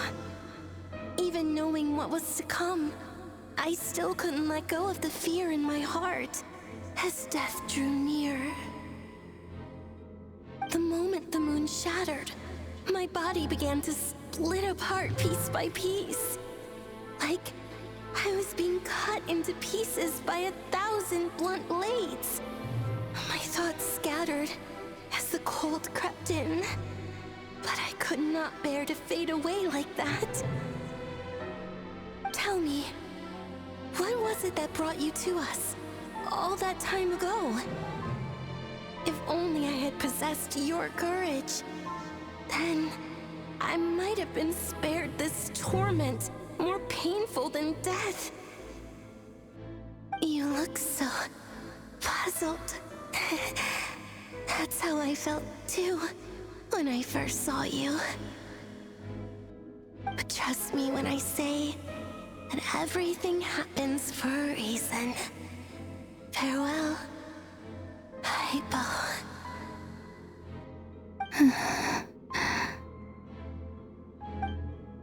What was that all about? Was that the goddess of the iridescent moon? Oh, it sounded like she was speaking to a long-lost friend.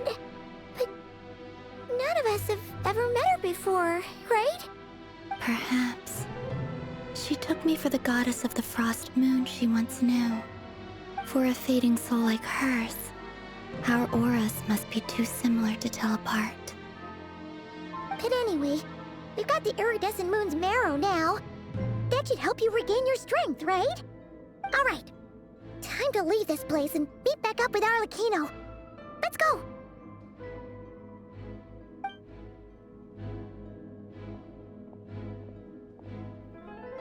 That's odd. This place looks different than when we came in. Waning moon, Huh? oh lifeless damsel. Oh.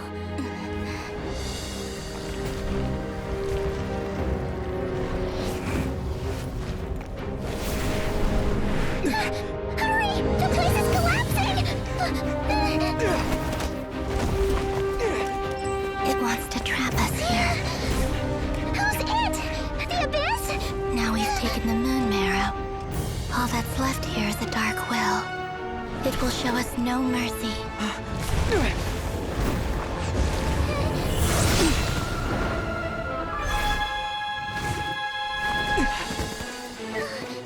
Give it back! The crimson moons! My marrow! My heart!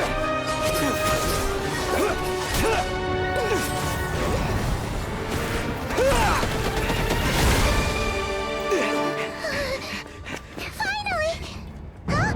Oh no! The exit's blocked! They're back!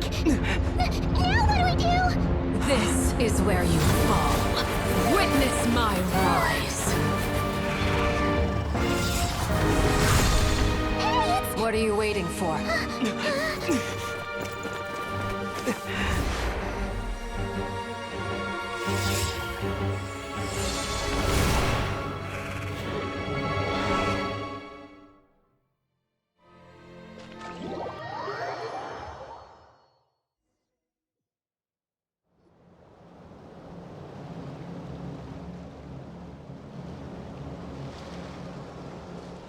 Oh, we made it!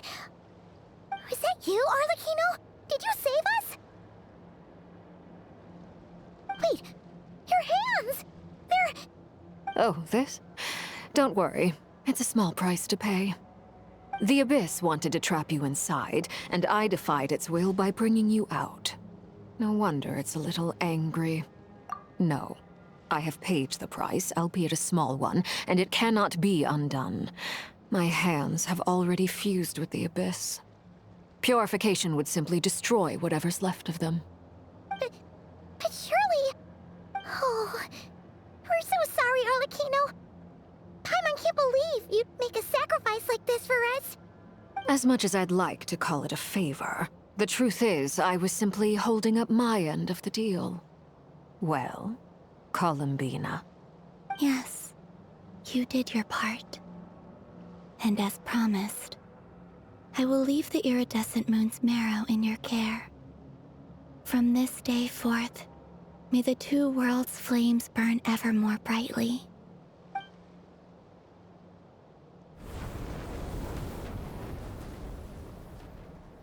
I'll take that as a blessing. Now, Columbina, give me your hand. Accept this moonlight I offer in return.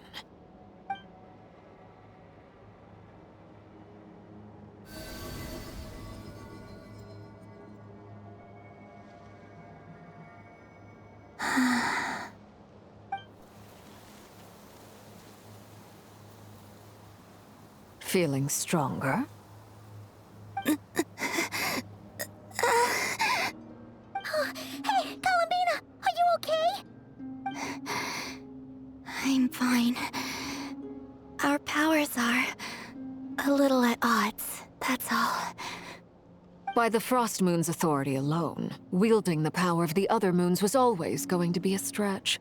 Still, I think it's fair to say that your strength has returned. At least to the level it was at as Third Harbinger. It's still not enough. There's no way I can hope to challenge Rayrier like this. Just one more ray of moonlight, if you would. It's okay. I can take it.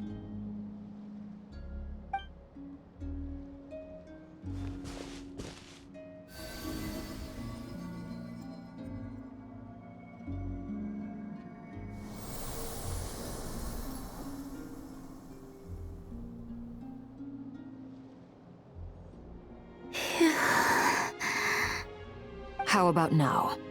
Fighting fit? At the very least, I won't have to stay hidden like before. I want to see him gone from Nod-Krai. The Rayheer of Solnari and his wild hunt must be sent back where they belong.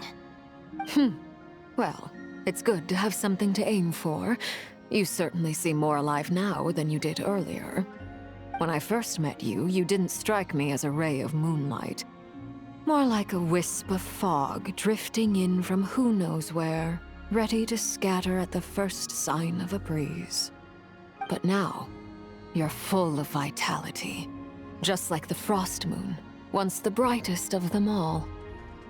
May you keep shining, Columbina. This is who you are. Thank you. Look after yourself too, Arlecchino. I know you have plans of your own, and that's why you're always seeking to grow stronger. But whatever you're after, don't let the Abyss take a hold of you. I do not wish to see you go down the same path as Rayrier.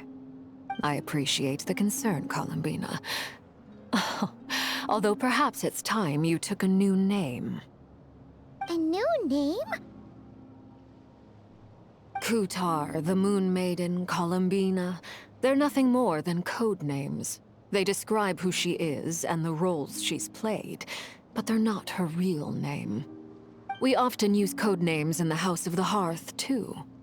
But it's knowing your real name that keeps you grounded.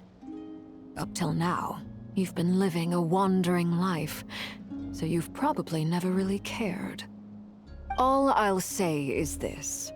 Once you've defeated Rayrier, give it some thought. All right. That's it from me. I'll get you back safely first, then go meet up with Sandrone. You're the best! I appreciate the gesture. It speaks to your good character. Anyway, let's get going. There are more urgent things to do right now than trade compliments.